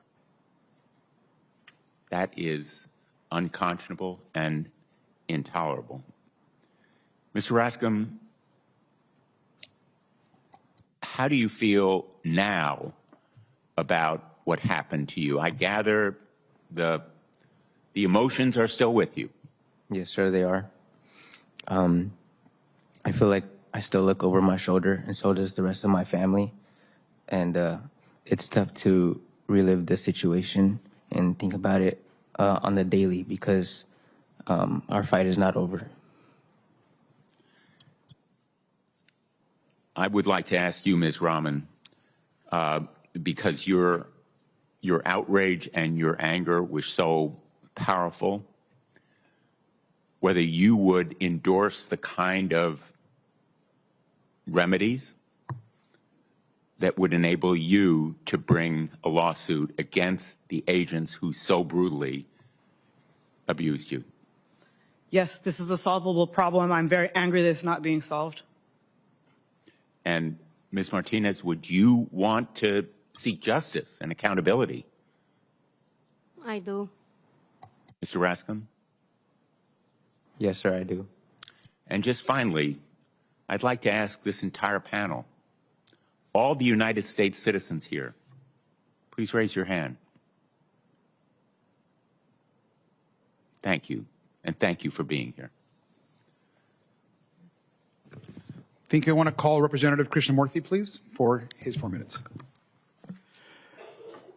Thank you very much, and thank you to the witnesses for your courage in coming here and telling us your testimony. Mr. Stoughton, during Operation Midway Blitz, Secretary Noem posted on Twitter the following. She said, "We will make America's cities safe again. Chicago, we're here for you." I'm a representative of the Chicago area, so this was something I paid attention to. Let's look at what DHS has done to, quote unquote, make Chicago safer. According to the Chicago Sun-Times, in November, a federal agent pepper sprayed this 1-year-old baby in a Sam's Club parking lot in Cicero. That didn't make people safer, right? It did not. And Chicago wasn't safer when, according to CBS, ICE agents tased Edgar Ruiz, pictured in this middle panel, a U.S. citizen, in the face after he didn't open his car door to allow them in, correct? And it didn't make my constituents in Elgin, Illinois, safer when, as ABC7 reported, ICE agents in this panel here deployed tear gas and smoke bombs in a residential neighborhood against peaceful protesters, right? And my constituent Evelyn, an 18-year-old U.S. citizen, was not safer when she was dragged from her car and tackled by agents in a residential neighborhood, as reported by Chicago Tribune, right? Certainly not. And Ms. Martinez, you were certainly not safer when, according to your own testimony today, you were shot with 5 bullets. Is that right? Correct. Let me turn to the story of Mr. Silverio Villegas Gonzalez. Here's a picture of Mr. Silverio Villegas Gonzalez. Mr. Romanucci, he dropped his kids off at school one morning, and then ICE agents stopped his car. When he tried to drive away, the agents claimed that they, quote, feared for their lives and then shot him in the neck. Mr. Villegas tragically died of his injuries. Mr. Romanucci, videos from the scene do not show Mr. Villegas Gonzalez hitting or attacking the agents. You're not aware of any evidence to the contrary, right? I am not aware of any of that. DHS also claimed an agent was, quote, seriously injured, but body cam footage showed the agent in question said his injuries were, quote, nothing major. You're not aware of any evidence to the contrary, right? I am not, and that is very typical of the cover stories that we hear and the false narratives in order to defend their actions. There was no evidence. This is part of a pattern. As you know, Mr. Romanucci, Mr. Villegas Gonzalez was stopped and then he was shot dead. The nation knows the names of Renee Good and Alex Preti, but let us please not forget Mr. Silverio Villegas Gonzalez, a Chicagoan and a father of 2, pictured here. Let me turn to another topic. Mr. Stoughton, in a ruling on DHS's excessive use of force, U.S. District Judge Sarah Ellis accused Greg Bovino, a commander in the Customs and Border Patrol, of, quote unquote, outright lying. That's what this poster shows, and that's what he did in a court of law, right? Yes. In fact, during his deposition, Mr. Bovino falsely claimed and lied that he was attacked before he deployed tear gas at peaceful protesters in Little Village in the Chicago area, correct? Yes, he lied about being hit in the head with a rock prior to deploying chemical munitions. That did not happen. It did not happen. He also lied about something else. In court, he falsely claimed that he did not tackle a protester to the ground during a demonstration outside of Broadview's ICE facility. But here are the pictures of him doing just that. He lied, and he lied again. I've already called for Secretary Noem to be fired or impeached. Today, I'm calling for Greg Bovino to be fired. In addition, he must be investigated and held accountable for his actions, and I believe crimes, in Chicago and across the country. Thank you, and I yield back. Senator Klobuchar. Thank you. I want to thank Brent and Luke for their powerful testimony earlier and for being with us to honor the memory of their sister and my constituent, Renee Good. Senator Smith and I had the privilege to meet with them ahead of time. I also want to thank you, Ms. Rahman, for coming forward in the hardest of circumstances to tell your story of, despite the claims that ICE's focus is to go after the worst of the worst, the most violent offenders. In fact, they went after you when you were on your way to a doctor's appointment. Our state is once again the center of America's heartbreak, but I hope my colleagues see that we're also the center of America's courage and hope. Courage and hope when 50,000 people march peacefully in below zero weather courage and hope when neighbors are helping neighbors and people they've ever even met, and courage and hope when you, Ms. Rahman, are willing to come forward and Renee's brothers are willing to testify in her memory. So I had seen the video, Ms. Rahman, of what happened to you, but hearing your story is even more chilling. Could you talk about the chaos in the moment as you're just driving to a doctor's appointment that made it hard for you or really any other person to figure out what to do? Yes, there are no signs. There's no sign of the skill that elementary crossing guards have. There's no single person giving instructions. Inside the Whipple Center, it is like that also. And I have an auditory processing challenge. That means multiple voices sound like they're at the same volume. I did comply with at least one of those people. Okay, thank you. Thank you very much. And I think when you listen to the professor talk about right policing and how it's supposed to work, or our Minneapolis Police Chief O'Hara, who's been very outspoken on this, part of the problem is you have these people that are not police officers in our state. They're not following the rules of conduct, and you were a victim of that. Mr. Romanucci, I know you're representing Ms. Good's family, but I'm sure you've also heard about to your firm other constitutional violations. I just use examples that may not be your clients, but the 2-year-old deported that my office worked on in the middle of the night to get this little girl back. The 5-year-old Liam, who was brought back, and people were very happy about that, with his little blue hat with the ears and his Spider-Man backpack. And we just found out today that the Deputy Attorney General has announced that they're appealing that ruling out of Texas. The Hmong elder who was pulled out in his underwear when they figured out they had the wrong guy, and he was driven around for an hour, and then they realized the guy that they were trying to get was already in jail. Publicly available information had been for years. Can you talk about the repeated constitutional violations happening in my home state? Madam Senator Klobuchar, we see this routinely. It's cringeworthy to watch the video every day on the news and to see what is happening in Minneapolis to American citizens who are having their rights violated consistently, routinely. It sounds like a schoolyard when you're saying constitutional violation, First Amendment, Second Amendment, Fourth Amendment, 10th Amendment, 14th Amendment.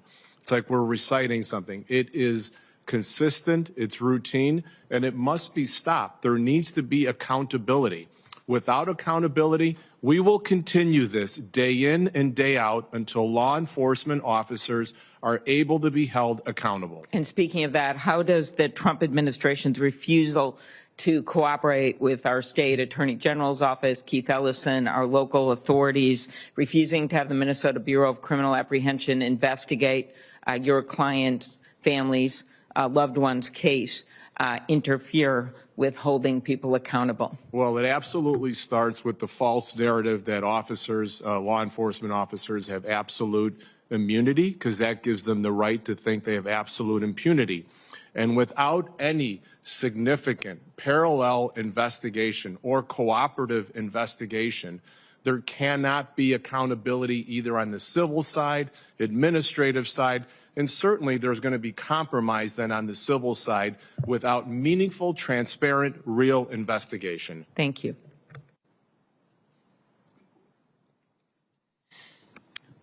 Thank you. Next, I'd like to ask Representative Rokana, please. Thank you. Ms. Martinez, the entire country needs to hear your story. You were born in Chicago and raised there. You're an American citizen, correct? Correct.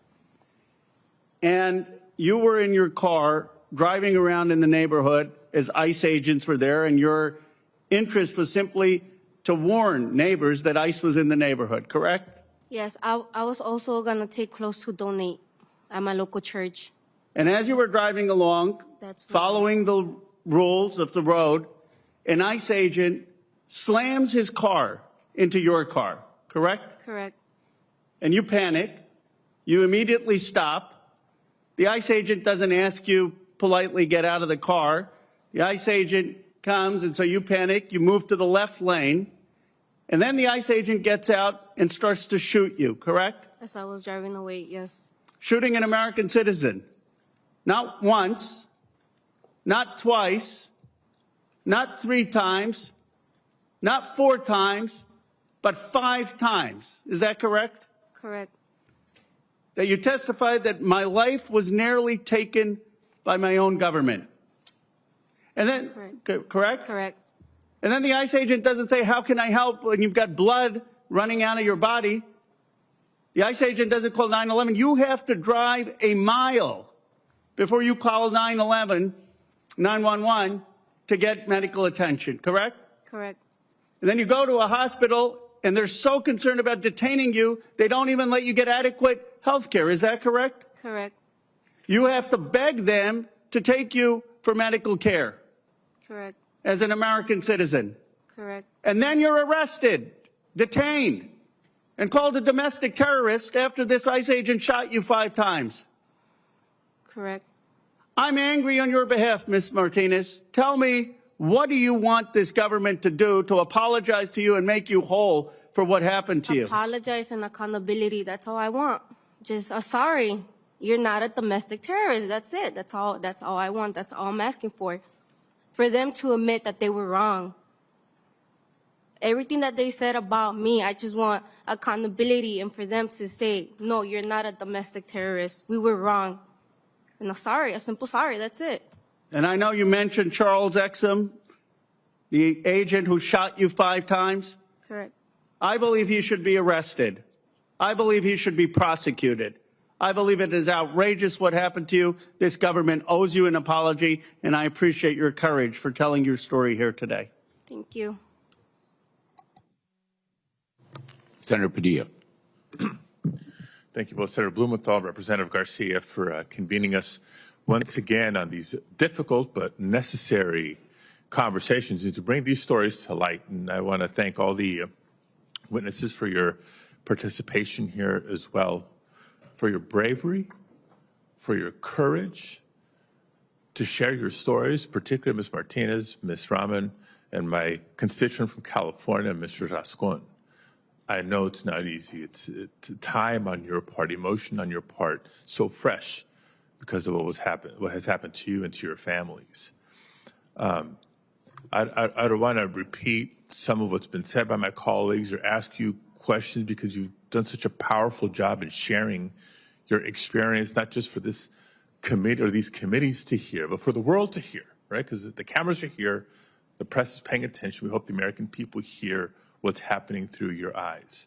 But I do want to add a couple of other elements to the context here. First of all, why is it just us? It's the House, it's the Senate, but why is it just Democrats? Why is the administration engaging in this truth and accountability conversation? Sadly, we've come to not expect it from Donald Trump because we know who he is. We're not shocked at how his cabinet acts because they're just a reflection and an extension of him. Let's not let our Republican colleagues off the hook because under normal circumstances, regardless of who's in the majority, when tragedies like this happen, congressional committees convene to conduct our job to provide that oversight. But our Republican colleagues refuse to. Not in the House, not in the Senate, not in the full committee, and not even the subcommittee level. But at least we are here doing what we can to bring this information to light. Now, over the course of the last year, we've all seen the images because while Minneapolis is in the most intense spotlight right now, what we're seeing and hearing began in Southern California, in the greater Los Angeles area. We've seen incidents in Chicago. We've seen incidents in Charlotte. We've seen incidents in Portland, and now we're seeing it intensely in Minnesota. We've seen the masks, the unmarked cars, the agents who refuse to identify themselves. We've seen the agents coming out of helicopters rappelling onto an apartment building in Chicago, kicking in doors indiscriminately, all for purposes of making a promotional video for themselves. We've heard and seen about the tear gas. We've seen the shootings of cars like Mr. Rasone's experience and others. And a few weeks ago, we saw the killing of Renee Good. And I bring us back to that point because under normal circumstances, you might get a sense of like, oh, let's bring the temperature down a little bit. There was an officer, not just use of force, officer-involved shooting, a fatal officer-involved shooting. And instead of proceeding with the best practices of an independent investigation, what do we hear from the administration? All the way to the top. No, these officers have complete immunity. Number one, that's not true. It's wrong. Number two, it's the opposite message, the wrong message to send the aid to the agents in the field. So as heartbroken as I am, I'm not shocked that less than 3 weeks later, Mr. Preddy was shot 10 times in the back. All for what? Because Ms. Good and Mr. Preddy were exercising their First Amendment rights? They're speaking up on behalf of their neighbors? That's so core to our democracy, freedom of speech.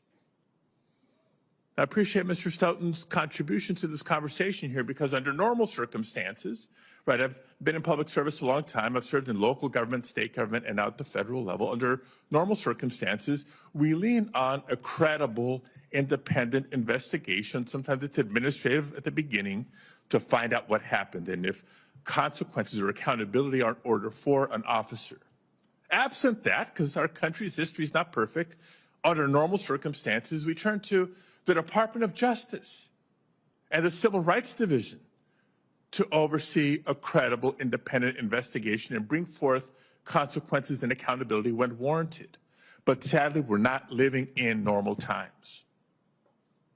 And so we do need to exercise any leverage point we can for the important reforms and restraints of what's happening on the streets for the safety of our communities and our constituents. And I bring that independent investigation as an example because when it comes to state and local law enforcement, our citizens have yet another recourse. They can bring a civil right of action when the government fails in their responsibility.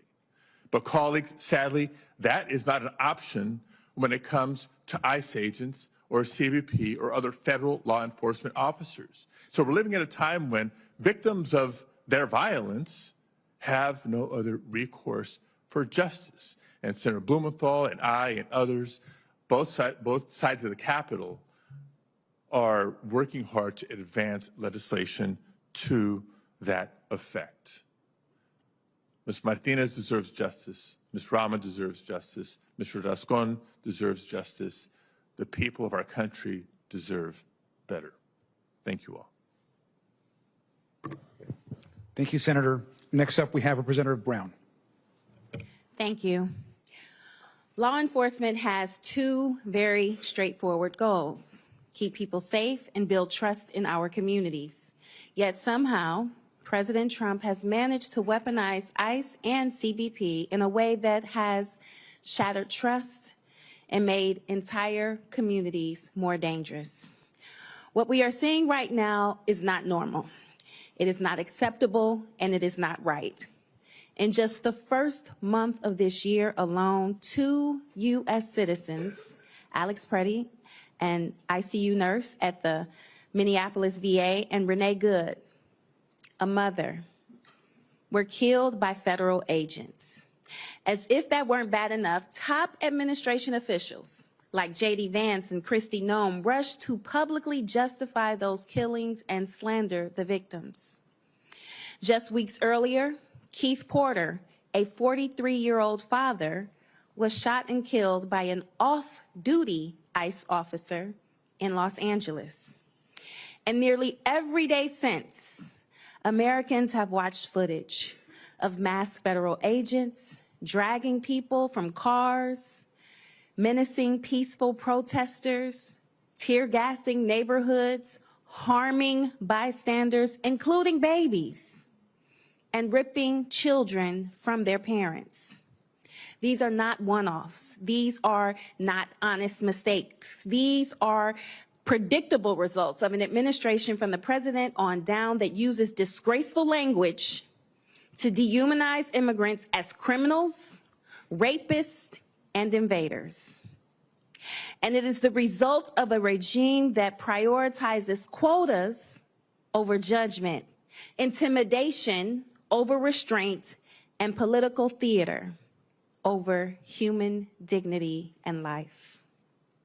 When the government kills its own citizens and then rushes to defend itself, rather than seek the truth and ensure justice, something is fundamentally broken.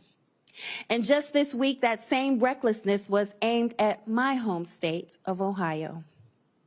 In Springfield, thousands of Haitian families, people who have lived and worked legally under temporary protected status, have been thrown into chaos. Not because they broke the law, not because conditions in Haiti have improved, but because Trump's ICE needs bodies to deport to meet draconian political-driven quotas. These families are workers, taxpayers, parents. They have stabilized local economies, filled critical jobs, and strengthened their communities.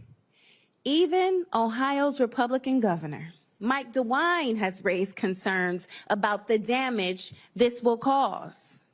Just last night, a federal judge blocked this administration's attempt to revoke TPS for the hundreds of thousands of Haitians that legally live in this country. The judge also noted that the administration was motivated by racial hostility against Haiti. This was wrong in Minneapolis. It is wrong in Ohio. It is wrong in every corner of this nation. And Congress has an obligation to say clearly and unequivocally that this is wrong. So, Mr. Stoughton, can you briefly explain why this administration believes it is appropriate to publicly exonerate agents and blame victims before independent investigations are finished? And is that practice consistent with the constitutional principles and basic accountability? I could not begin to offer a rational explanation for why the government and the current administration preemptively and prematurely exonerates officers prior to any investigation. There is no professional or democratically appropriate justification for doing so. Thank you. And would you say that practice is consistent with constitutional principles and basic accountability? It certainly is not. And Mr. Stoughton, does stripping legal status from law-abiding immigrant families make our communities safer or our borders more secure? Both legally and empirically, no, it does not. Thank you. See, this isn't just about immigration policy, politics, or party. It's about people. It's about defining what kind of country we are. We can be a nation that enforces the law without sacrificing human rights. We can be a nation that protects people who are contributing to our communities and honoring the law.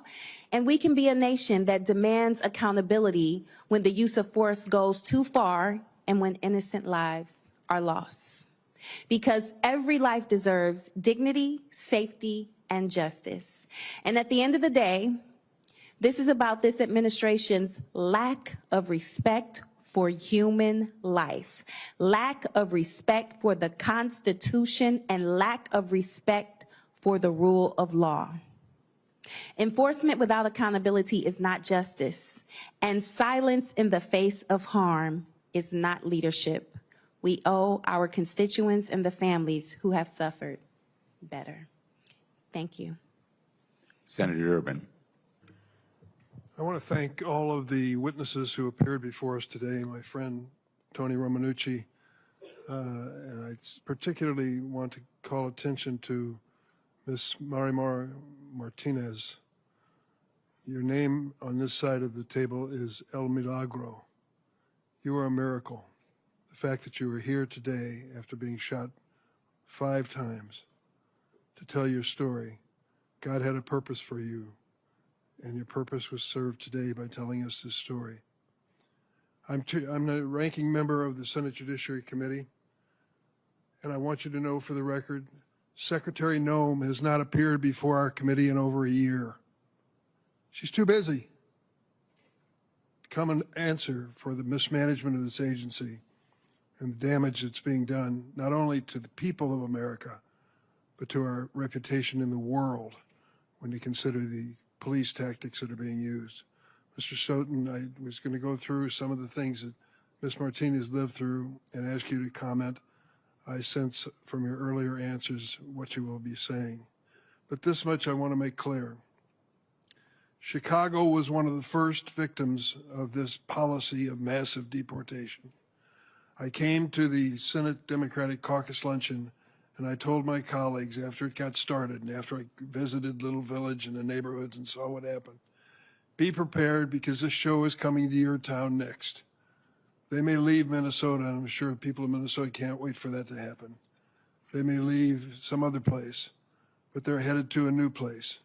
You see, they appropriated billions of dollars for this effort, this mass deportation, billions of dollars, so that the force that they have created, that we've heard described today, is larger than the United States Marine Corps, larger than the FBI. They are prepared to take this show on the road and to visit it to polling places and schools, nurseries, Montessori schools all across America. We have to do something. It is up to us. The courts are doing some things. I wish they would do more. But we have to do our part. And that's why we've made it clear that this negotiation to change the standards for ICE is critical for us to continue funding this agency. Critical. 10 days. The Republicans are arguing it's not long enough, we need longer. No, 10 days is plenty of time to do what needs to be done. The basics, Mr. Stoughton, the basics of policing.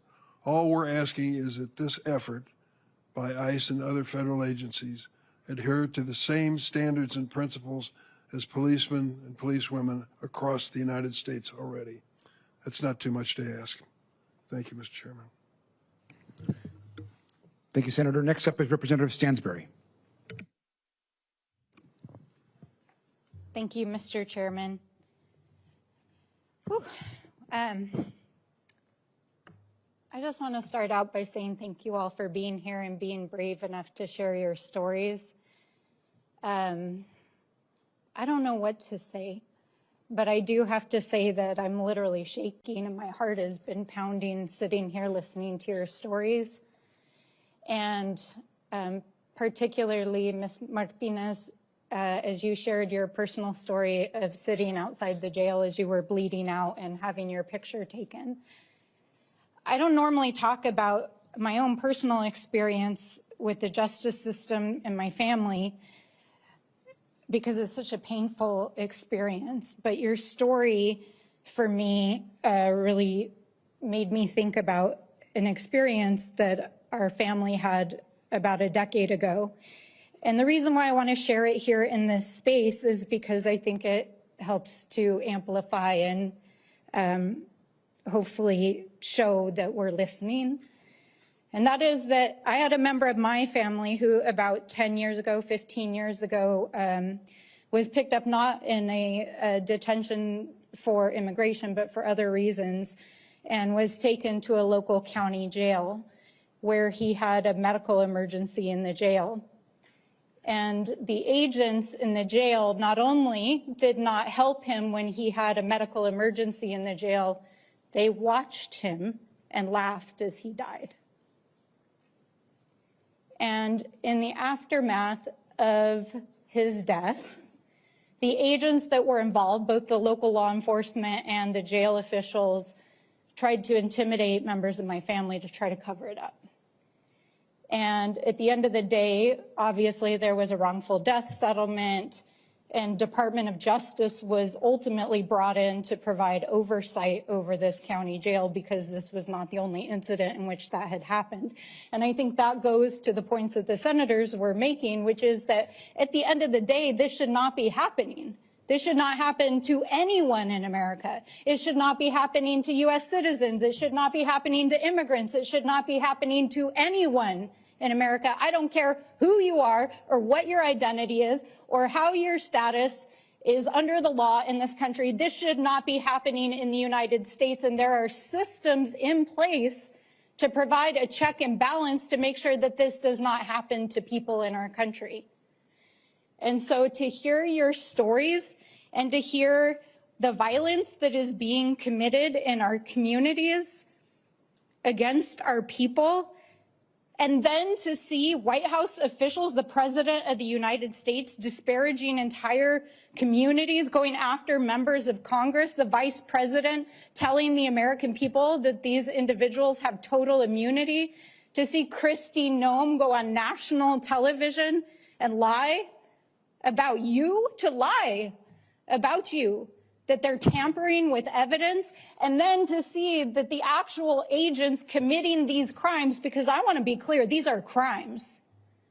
This is not in the line of duty. You don't shoot, murder, and harm people in the line of duty. That is a crime. That is crime.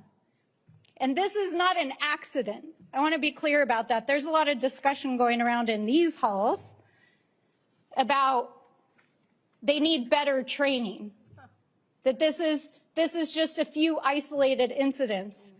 Well, let's be clear about what's going on here for the American people. Over the last year, over 37 individuals have died in immigrant detention. Multiple people have been murdered and gunned down in the street.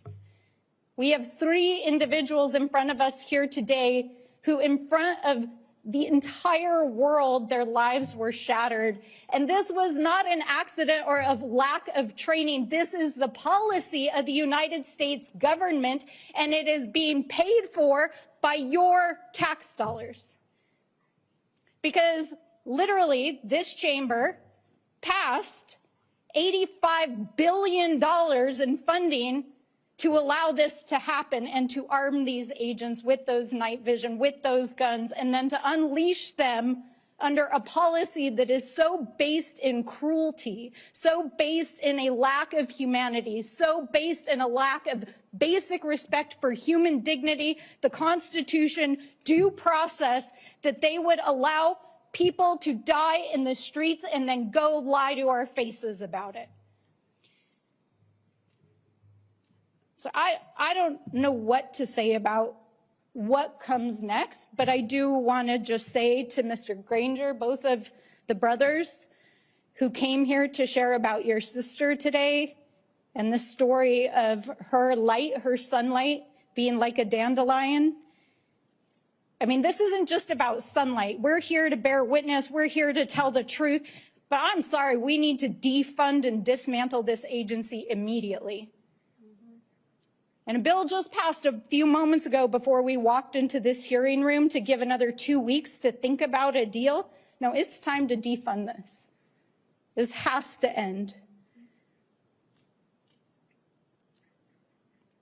I think I'll just close out by saying, because I really don't know what else to say, that there's, a saying, Nelson Mandela said that both the oppressed and the oppressor are robbed of their humanity. And what this administration is doing right now is robbing America of our humanity. And it has to stop. Senator Warren, if you are ready. If not, we can give you a few minutes. I'm always ready. That's what I thought. I never want to pass this up. So I really do want to start by saying thank you very, very much to Congressman Garcia, to Senator Blumenthal for holding this important forum, and thank all of you for being here. You've already said it many times over, ICE is terrorizing our communities. They have used military-style riot gear against peaceful demonstrators. They've seized school kids. They've gassed a baby. They've gunned down American citizens on our streets. And meanwhile, Vice President Vance is telling agents that they have, and I want to quote him, absolute immunity from any repercussions. And Trump and Republicans are now trying to shovel billions of additional dollars into the ICE funds so that they can continue to run amok with no real constraints over their behavior. It is not a surprise that ICE agents seem to think that they are above the law, because Donald Trump, J.D. Vance, and the Republicans are treating them like they are above the law. It is the responsibility of the United States Congress to make clear that, no, the law applies to everyone, and that includes ICE agents in America. So I appreciate your being here. Let me just ask a couple of questions. Ms. Martinez, you've told us that last October you were driving in your car when a Border Patrol agent rammed the back of your vehicle, pointed an assault rifle at you, and opened fire, shooting you 5 times. You weren't ever found guilty of any wrongdoing, and yet you were shot 5 times by Border Patrol. So my question is, do you know if anyone will ever be held accountable for this? I don't even know, but I hope soon. Do you know what happened after you were shot? What happened to the agents who shot you? I'm not too sure what happened to him, honestly. I just know that he drove his vehicle back to Maine. That's all I know. But I don't know if he's working or, honestly, I don't know. So as I understand it, this agent left town, making it even harder for an investigation to go forward. And I take it you at least have not been apprised of any investigation that's ongoing against this agent who Correct. shot you at point blank range? Correct. You know, so we just need to be clear here. Immigration agents shoot our neighbors at point blank range with no justification, and here's the big part, and no accountability afterwards. And Ms. Martinez and Mr. Romanici, did I get that right? Good. Yes. You're an attorney. You represent the family of Renee Good. We appreciate your being here today. Thank you. We've all seen the videos. Renee was coming back from dropping off her kids at school. She has stuffed animals in her glove compartment when an ICE agent shot and killed her. We've got a serious issue with accountability for the agents involved, and I know you've testified to issues with seeking relief for plaintiffs. On top of that, it seems that there haven't been any consequences for the agency itself to prevent these abuses from repeating themselves in the future. ICE is still sitting on this massive slush fund that Republicans put together last year as part of Donald Trump's One Big Beautiful Bill, an amount that is larger than most countries' military budgets. So let me ask you, has even a penny of ICE's slush funding been frozen in response to the killing of Renee Good? Senator Warren, I am not aware of any money being frozen as a result of what is happening in Minneapolis or any of the other cities. But what I can tell you is this: there will never, ever be accountability until we have real investigations that become public. Could you ever imagine the disaster that happened just miles from here? American Airlines crashing, a helicopter crashing into American Airlines, and the NTSB saying, we're not going to investigate or ever release any public findings. We would all be sitting here with our jaws wide open. Yeah. There needs to be investigation, and I would support any pinch point that would not or that would increase accountability for ICE and CBP. Well, you and I are on the same page here, and I so much appreciate, and I'm sorry for going over here, but I so much appreciate all of you being here today. There are a lot of new rules we need to put in place. You know, the police in Massachusetts do not wear masks. If there's an officer involved shooting, there's an independent investigation. There are a lot of things we could put in place. But a key has to be accountability. If you shoot people, if you gas children, if you seize little people out of elementary schools, if you break the law, part of what our whole system relies on is there's ultimately some accountability. We understand that we get things wrong, but the way we get things better is we demand accountability of ourselves and of those who broke the law. And for me, that's what this hearing is about, and that's what this moment is about. It is Congress's responsibility to step up and say, we are going to put new rules in place for ICE, but most of all, we're going to demand accountability for those who break the law. Yes. Thank you. Thank you all for being here. Thank you, Mr. Chairman, and thank you. Thank you, Senator. Next up is Representative Lee. Thank you, Mr. Ranking Member, to both of our ranking members for holding this hearing. And I just first want to associate myself with all of my colleagues who have acknowledged that you can't reform authoritarianism and that we can't unmask fascism and cruelty and oppression, and that the call now is to abolish this agency.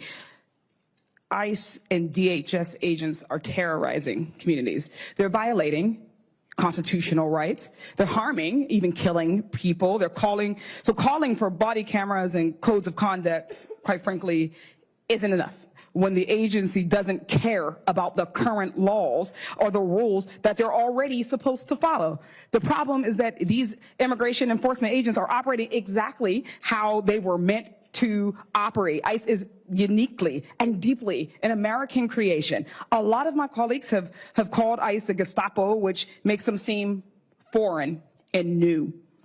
It allows people to say that what we're experiencing right now is in some way unprecedented, but this isn't a new phenomenon. If you just look back throughout our own nation's history, look back to the slave patrols or to racial segregation enforcement, if we look at the decades of run-of-the-mill racism and authoritarianism, what we're seeing is America doing American things. The so-called Kavanaugh stops from what the Supreme Court open the doors to stops based on racial profiling are just this era's stop and frisk. For years, black and brown folks have been sounding the alarm about racial bias and discrimination in law enforcement, yet any tiny steps forwards have been erased to support tough on crime policies. The lessons learned in the wake of George Floyd and Breonna Taylor and Ahmaud Arbery have been completely abandoned, and ICE has been able to take advantage of that and run with it. ICE and DHS are inflicting generational trauma. Just listening to our witnesses today and what they've been through at the hands of our government should be difficult for anybody who claims to love this country to hear. Anybody.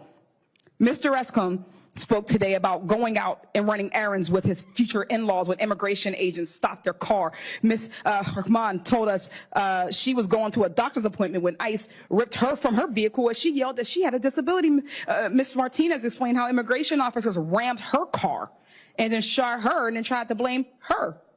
And we heard from Mr. Romanucci today because we can't hear from Renee Good because ICE killed her. Mr. Rasone, after the sketchy traffic stop and after they came to your home right after, these immigration officers actually terrorized your family a third time, almost 2 weeks later, when they broke your front door down, correct? That is correct. What went through your head as all of this went down at about 4 in the morning?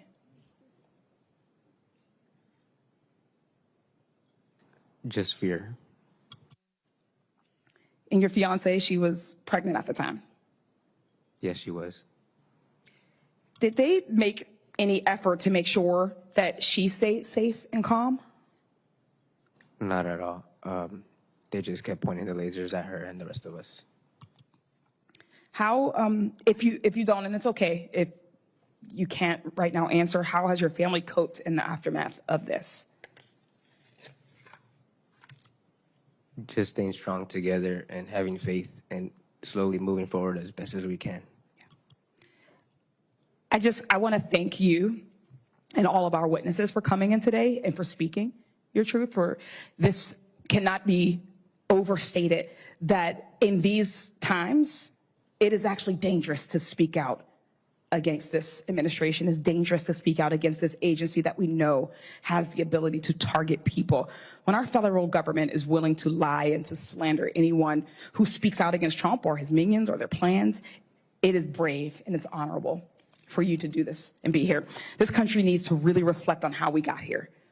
We have to look back and learn rather than sanitizing our history and forget our flaws. We can't just stop at abolishing ICE because that's no longer enough. We need to prosecute the wrongdoings and hold these agents and leaders and anyone who had anything to do with that accountable. I thank you for your time and I yield back.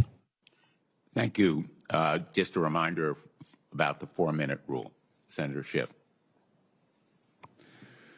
Thank you, Chairman, for organizing this hearing. I had a chance to hear some of your testimony, your opening statements, which were incredibly powerful, and I am grateful that you're here and willing to share your experiences with all of us. I want to follow up, Mr. Rasone, and ask you more about your experience. One of my Minnesota colleagues sent a clip recently of a woman filming an ICE vehicle from her car. The ICE vehicle stopped. The agents got out, guns drawn, pointing 3 ICE agents pointing guns at her through the windshield. She could have easily been killed. And if you're willing to share a little more about your experience, what was that like, being in a vehicle, encountering that kind of threat of and use of force by agents? What is that like? What should people understand about what goes through your mind at a time like that? It felt like we were about to be attacked for no apparent reason by, it seemed like nobody, no law enforcement that was legit. Just seemed like masked individuals with crazy head power. Once they had broken the windows and my father-in-law bravely drove away and the shots fired into the vehicle, I just thought that one of us would have been killed. But thankfully we're all okay, and I'm sorry to the victims that didn't survive. And what's it like when you drive now? What are the after effects of experiencing that now when you're out in the community? What impact has it had on you and your family? I feel like my head is on a swivel, always looking everywhere to make sure that nobody's going to attack us without us being aware of it, or anybody else in our community. Now, I know they made accusations against your family.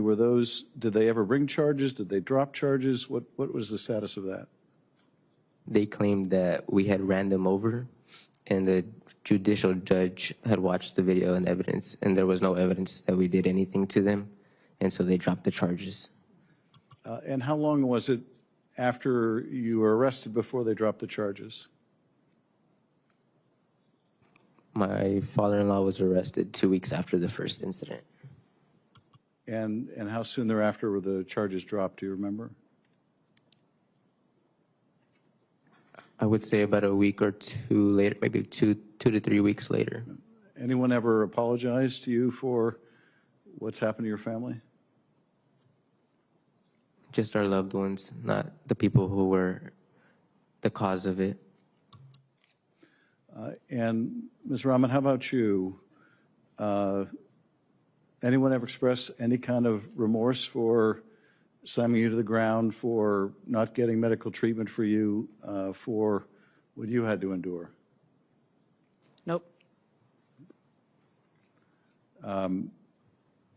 Senator Padilla and I were recently at one of the large detention facilities in California, and we asked about medical treatment there, and people who were diabetic weren't getting the medicine they needed. You didn't get any kind of medical assistance. How long were you in custody?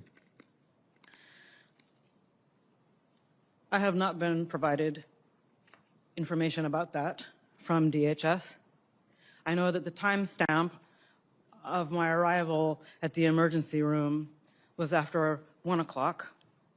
I know that I was on a trip to the doctors just after 9:35, and I know that we asked for medical assistance at 11 a.m. So an hour and 47 minutes later, I was brought into the ER unconscious. And Ms. Martinez, similar question to you. Anyone ever apologize for how your family was treated? how you were treated? What was the question? Has anyone ever apologized to you for how you were treated? Nope, nobody. Till this day, no apology. And what is it, may I ask one last question, Mr. Chairman? What is the impact on, you testified earlier about how this has impacted your view of all law enforcement, which you had venerated before now because you thought they were there to protect the community. Has there been a spillover effect? How much trust do you think people in your neighborhood have for law enforcement, or are people able to separate out ICE from the local police department or others? It's scary because, you know, when I was at the hospital, there was like FBI agents and ICE agents, and I didn't know. I was scared to even talk to both of them because I was like, I don't know if they're working together. So it's scary, right? Like, people don't even know who to trust no more. They don't know if they should talk to police no more. So it's really concerning what's happening, and I don't want that to happen. But it's the reality, what's happening. Thank you. Thank you, Mr. Chairman. Thank you. Thank you, Senator. Next up is Representative Kassar. Americans know that ICE agents shot Renee Good, but you should know what happened next. The ICE agents did not render first aid. They left Renee to bleed. Then a doctor approached the scene, and he wanted to help. The doctor shouted, "Stop the bleeding." Instead, for 3 minutes and 26 seconds, ICE agents held back that doctor that might have been able to save Renee. So for the next 3 minutes and 26 seconds, I want each of us to imagine someone we know and love, and imagine that they are shot, bleeding, suffering, and dying, and silently think about them being denied help for the next 3 minutes and 26 seconds.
"Stop the bleeding," the doctor shouted.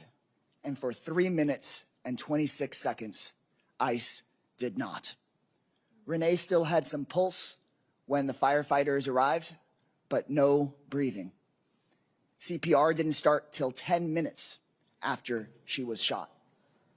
It was too late, but it's not too late to prevent this from happening to more people in our country. Thank you. Senator Hickenlooper.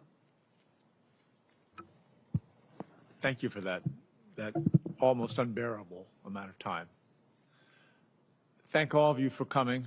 I am fully aware of what it takes to discuss and tell again and again when you've gone through trauma. And I appreciate it because what you're doing is helping the rest of the country to become aware of really what's happened. I want to talk a little bit about masks. I think transparency and accountability are fundamental to every form of law enforcement. And yet we've witnessed more and more masked agents operating in unmarked vehicles, creating fear and confusion in people all over this country. Now read this. Research shows that anonymity can change behavior. When individuals conceal their identities, they may feel less accountable, be more willing to engage in conduct they would not otherwise consider. We also know that criminals have been putting masks on to impersonate federal agents and then commit crimes. Crooks generally put masks on. I guess the question, and Mr. Stoughton, I'd ask this of you, how does allowing ICE officers to wear masks, how does that affect law enforcement to distinguish between legitimate operations and a group of armed impersonators? And what are the consequences of this policy in terms of public trust, core of how we keep our communities safe?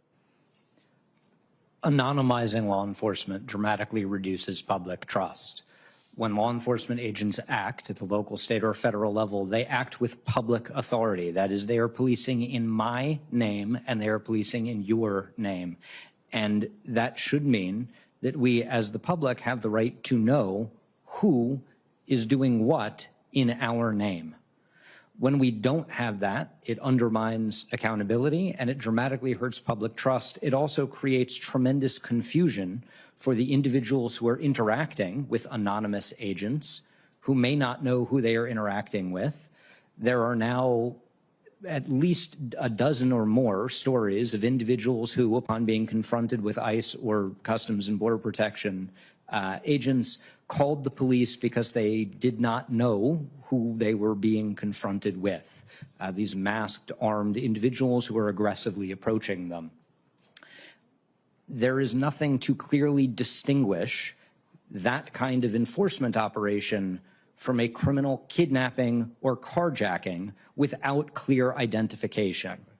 Right, exactly my point. I would just go down, and I was here for all three of your, when you gave your testimonies, and again, words can't express how much I appreciate. I think all of us appreciate that. Mr. Rasone, when exactly did the federal agents, how did they identify themselves? At what point? After repeated requests, they did not identify themselves. And Ms. Rahman, same question. At what point exactly did they, and how did they identify themselves? They did not identify themselves. I even asked them their names to have a conversation in the car, and they were silent. And Representative Lee has already talked to us about the history in America of masked men taking it upon themselves to do things to people of color. And I don't even come from a family where that has happened for generations by masked men. Thank you. And Ms. Martinez, I can't ask you that question because you never even got a chance. Anyway, I've got more questions, but I appreciate what you've all done to be here, and I think it is more powerful than you can possibly imagine. So again, thank you each. Thank you all. I yield back to the chair. Thank you, Senator. I'd like to now yield to Representative Crockett. Thank you so much. Mr. Ranker, I am so frustrated. It is so hard to sit in allegedly power positions, yet see this happening in my country every single day. We are arguably the most powerful people, not just in this country, but in the world. Yet some of our colleagues have decided that they wanted to abdicate their oaths and their duties, and they have decided that instead of following the law or the Constitution, they want to follow a single man. There are those that say that our democracy hangs in the balance. With every passing day, I feel as if we are slipping further and further into a full-on dictatorship. When we live in a country where a journalist by the name of Don Lemon can be arrested, or Georgia Fort can be arrested, when we live in a country where a 5-year-old little boy, Liam Ramos, can be thrown in what looked like a penitentiary, because I did go and see him at Dilley facility, and the reality is that Liam's picture went viral. But there are so many children that are rotting away in that facility, and it seems like nobody cares. When we see what happened to Alex and Renee, and my colleagues are silent or they're in defense of what took place, I start to wonder, what is our purpose? If we are sitting here and we are seeing our Constitution desecrated at every single turn, and then when we have an opportunity in the minority as Democrats to say we are going to stop this because it's not working out very well for the Republicans. In my state of Texas, they just flipped a seat where it swung 30 points. It's not working well for the Republicans when the Republican governor in Texas decides to say, well, maybe we're a little off track. It's not working well for the Republicans when Donald Trump steps in and says, well, let me go ahead and give you a sacrificial lamb by the name of Bovino. It's not working well for them. So we are in the best position that we could be in, yet and still that package passed, and we gave a 2-week pass for them to continue to negotiate. My question is, what are we negotiating for?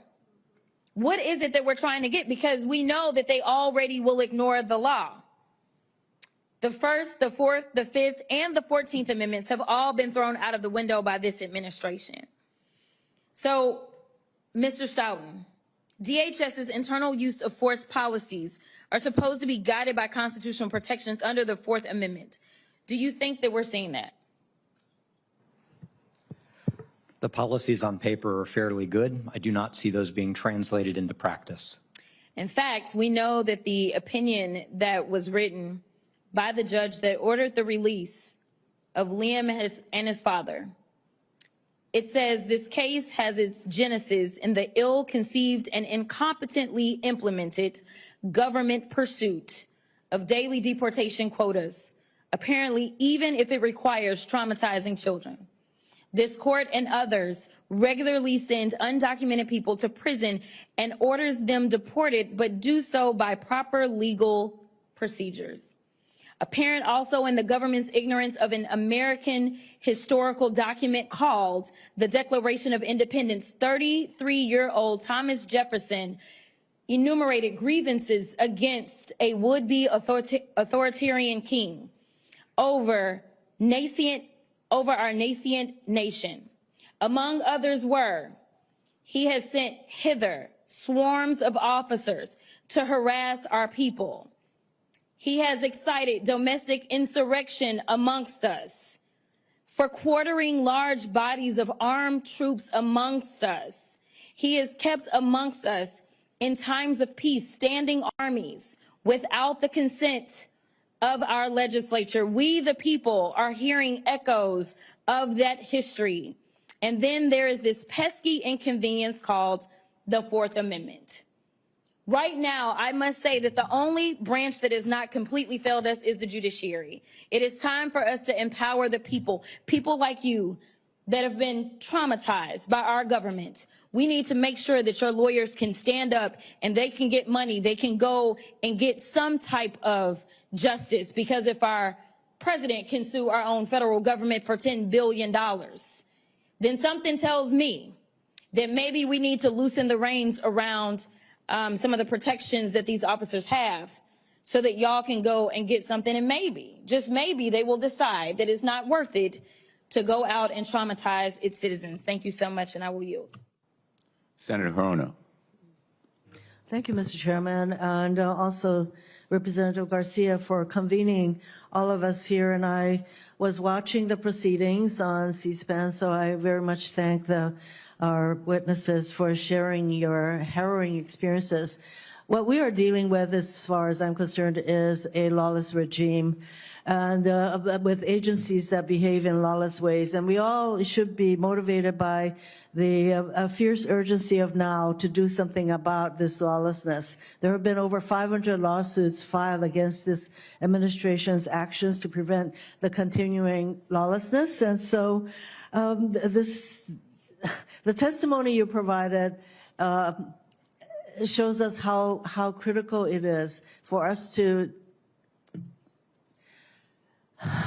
it's really hard to describe how we all felt watching what happened to so many of you, but to really put some parameters, some guardrails around the behavior of ICE and Border Patrol, some common sense kinds of requirements that has to do with not wearing masks, but having body cameras. There are some common sense kinds of behaviors that law enforcement officials all across our country abide by, but apparently not ICE.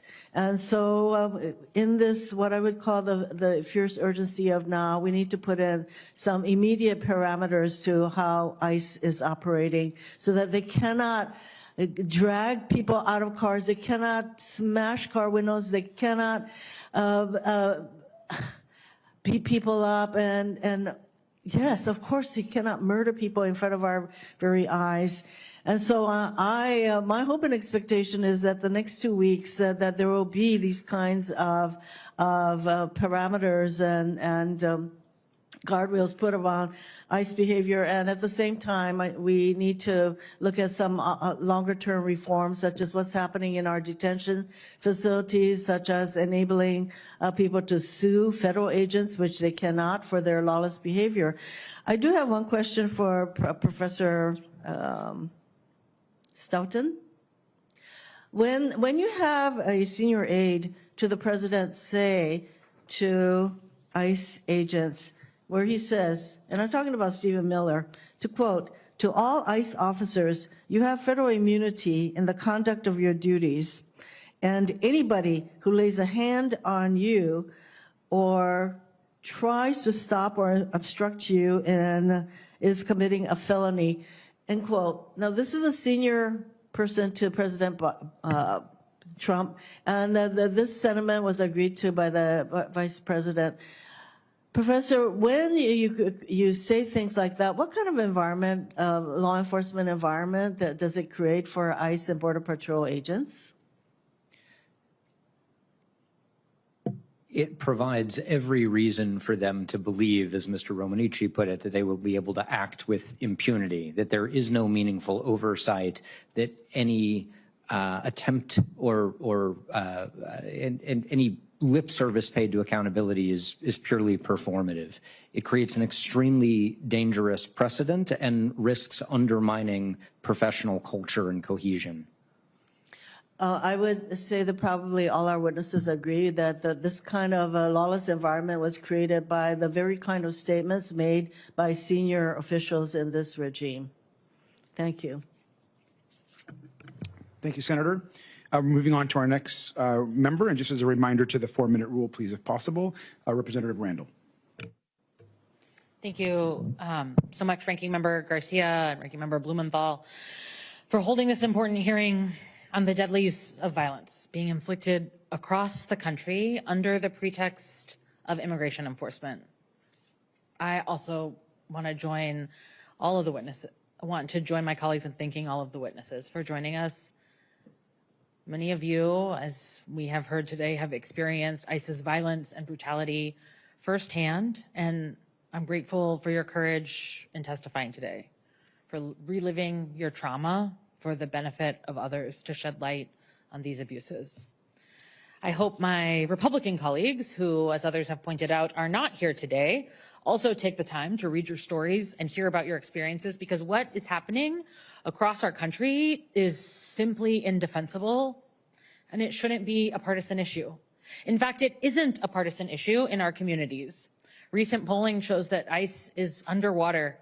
58% of Americans have an unfavorable view of the agency. That's a 19-point increase since Trump took office. 54% of independents and even 21% of Republicans nationwide support impeaching Secretary Noem. What has become incredibly clear to me, my neighbors, and to a broad majority of our fellow Americans is that we need a fundamental reimagining of what a just and humane immigration system should look like. Shooting people in the streets, tear gassing and pepper spraying protesters, none of this is an accident, and it's not happening in a vacuum. The Trump administration is recruiting unqualified individuals, giving less training to those who are most enthusiastic about joining this fascist, and I'm using air quotes here, police force, and has even proposed giving them bonuses based on how many people they round up each day. They're pouring $100 million into, again, air quotes, wartime recruitment strategy. Who exactly are we at war with? The 5-year-olds who are being kidnapped from their parents? Folks on their way to the doctor? Individuals expressing their First Amendment right to free speech and protest? In my 6 visits to the Northwest Detention Center in my district, I've seen a shocking lack of medical care and detained individuals being subject to inhumane conditions. As you have testified, Ms. Rahman, no timely access to medication, and in our community, no private conversations with doctors when they are taken out of detention for specialty or serious medical care, always with an ICE or GO agent in the room with them, despite of HIPAA protections that are offered to all of us, including incarcerated individuals on felony charges in Washington state. Detainees not even provided enough clean underwear to wear every day. First, the administration took away health care for millions of Americans through H.R. 1 and through letting the ACA tax credits expire. Then they started shooting nurses in the street and physically obstructing and assaulting citizens who are simply trying to get to doctor's appointments. It turns out wartime is accurate, and this fascist regime is engaged in a full-on assault on everyone's right to health care, to live and survive in this country. Ms. Rahman, what you were subjected to is appalling. I understand, as you have told us, you are trying to get to a routine doctor's appointment when immigration agents smashed your windows, dragged you out of your car, and detained you. Is that correct? That is correct. My 39th appointment at that facility. Okay. You told them you needed medical care and that you have a disability, correct? Many times. You've spoken out about the dehumanizing practices you were subjected to after you were detained. Can you share again what their response was when you told them about your disability and that you needed medical care? First, they said too late. Then they just laughed. Then silence. I'm particularly concerned by the statement you shared that 2 local officials said they didn't want to step on ICE's toes while you were trying to get medical care. Healthcare is a human right, full stop. And what you've shared today with us and what I've heard from individuals at the ICE detention center in my district makes it clear that this administration is doing the absolute most to sow chaos and confusion and avoid providing clear guidance to agents and local health officials about the rights of detained individuals. Every human, immigrant, citizen, criminal or not, deserves access to health care. We must impeach Secretary Noem. And beyond that, we have a lot of work to do to fix our broken immigration system.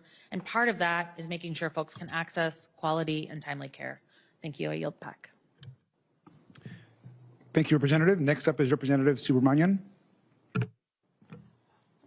Thank you, Mr. Ranking Member, and thank you to everyone who spoke here today. And thank you to our witnesses. Really, thank you for your courage. Thank you for speaking out.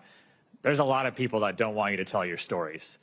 There's a lot of people who want you to be silent and to be quiet victims of what ICE has done. But you speaking up makes a huge difference.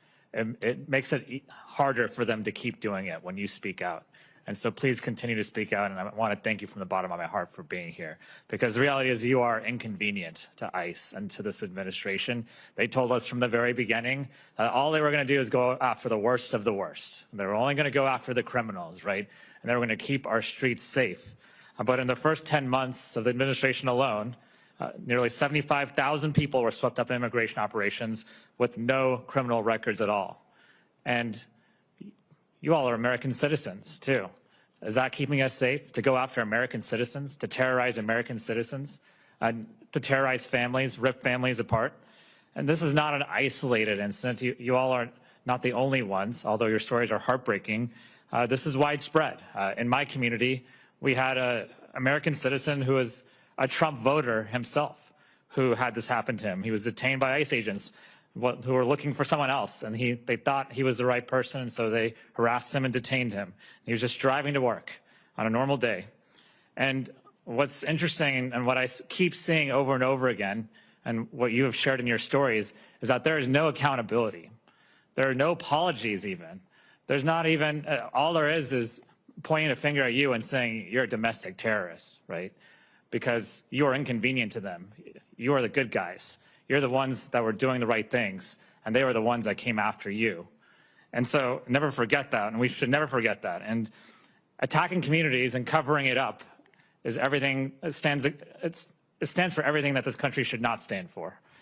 And so what I want to see, first I want to see Secretary Noem impeached. I think she needs to go, resign, or get impeached.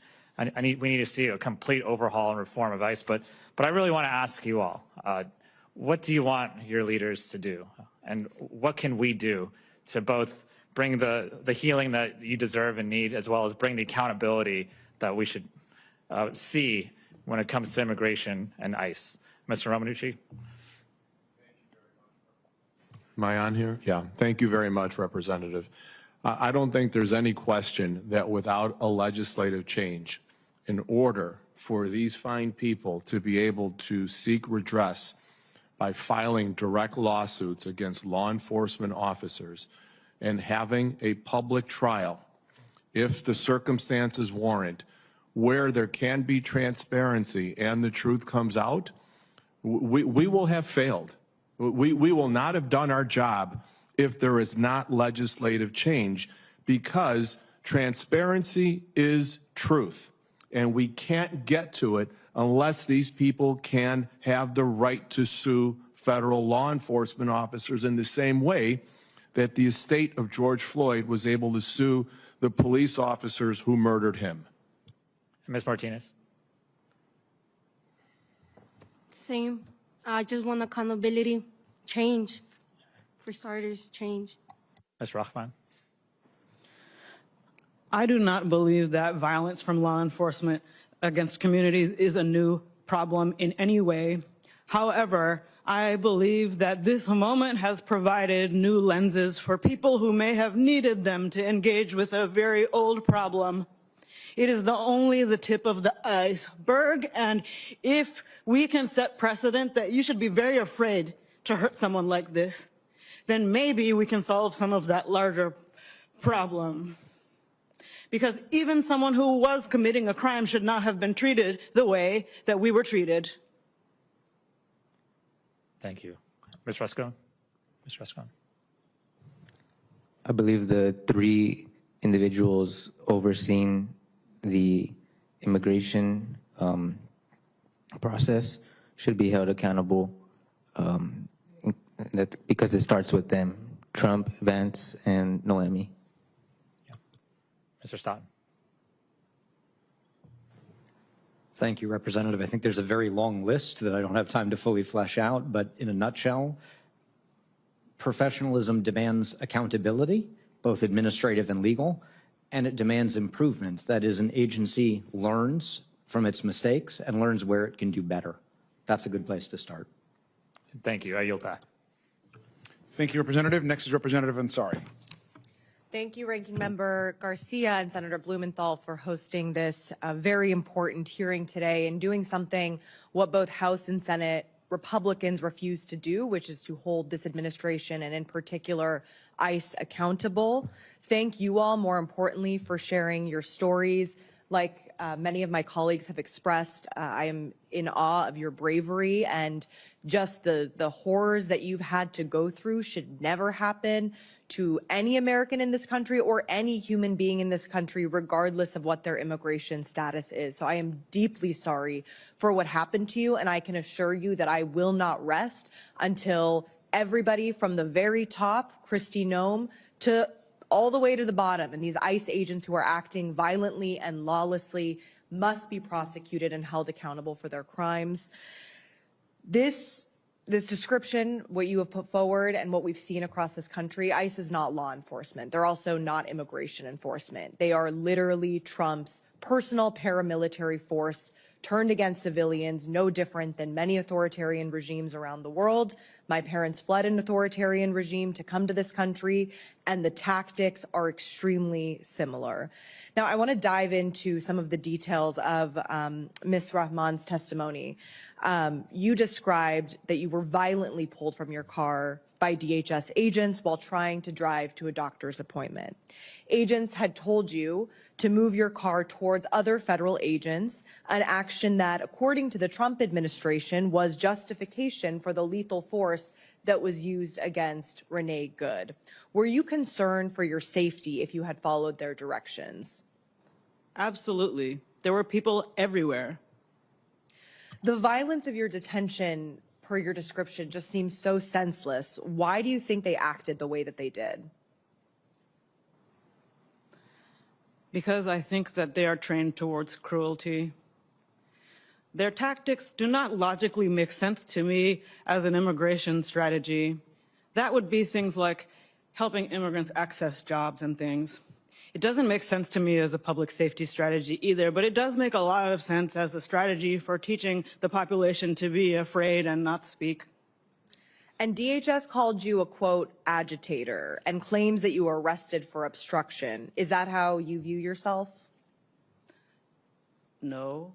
I am a software engineer who was going to a doctor's appointment. Exactly. Did federal agents treat you with dignity and respect during your detention? It doesn't seem like they know what that is. And what do you think the agents meant when they told you that you wouldn't be a problem if you were, quote, normal? I think the agents believe there is exactly one kind of person who's appropriate for being allowed to live their life in America. When were I you don't first, fit that. Thank you. When were you first informed of your rights? I was not informed of my rights. And were you allowed to speak with a lawyer? No, I asked many times and they said that would happen later, but I was never actually taken to an interrogation room because there were too many, quote, bodies occupying those rooms, and I blacked out before I was able to ever talk to anyone on the phone. And did you receive appropriate medical care or disability accommodations while you were detained? No, I requested them many times and finally thought to ask for a wheelchair, which they didn't know if there were any.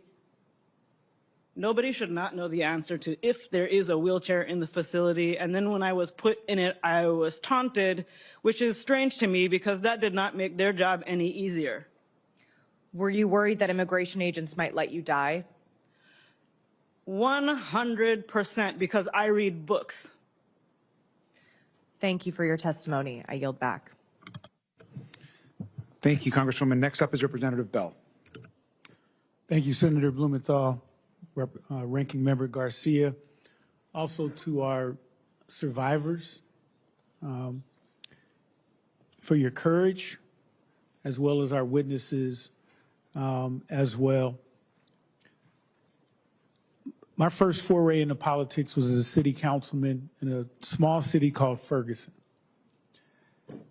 And one thing that I learned as a city councilman is that the relationship with citizens and their city, there was a direct correlation with their relationship with law enforcement.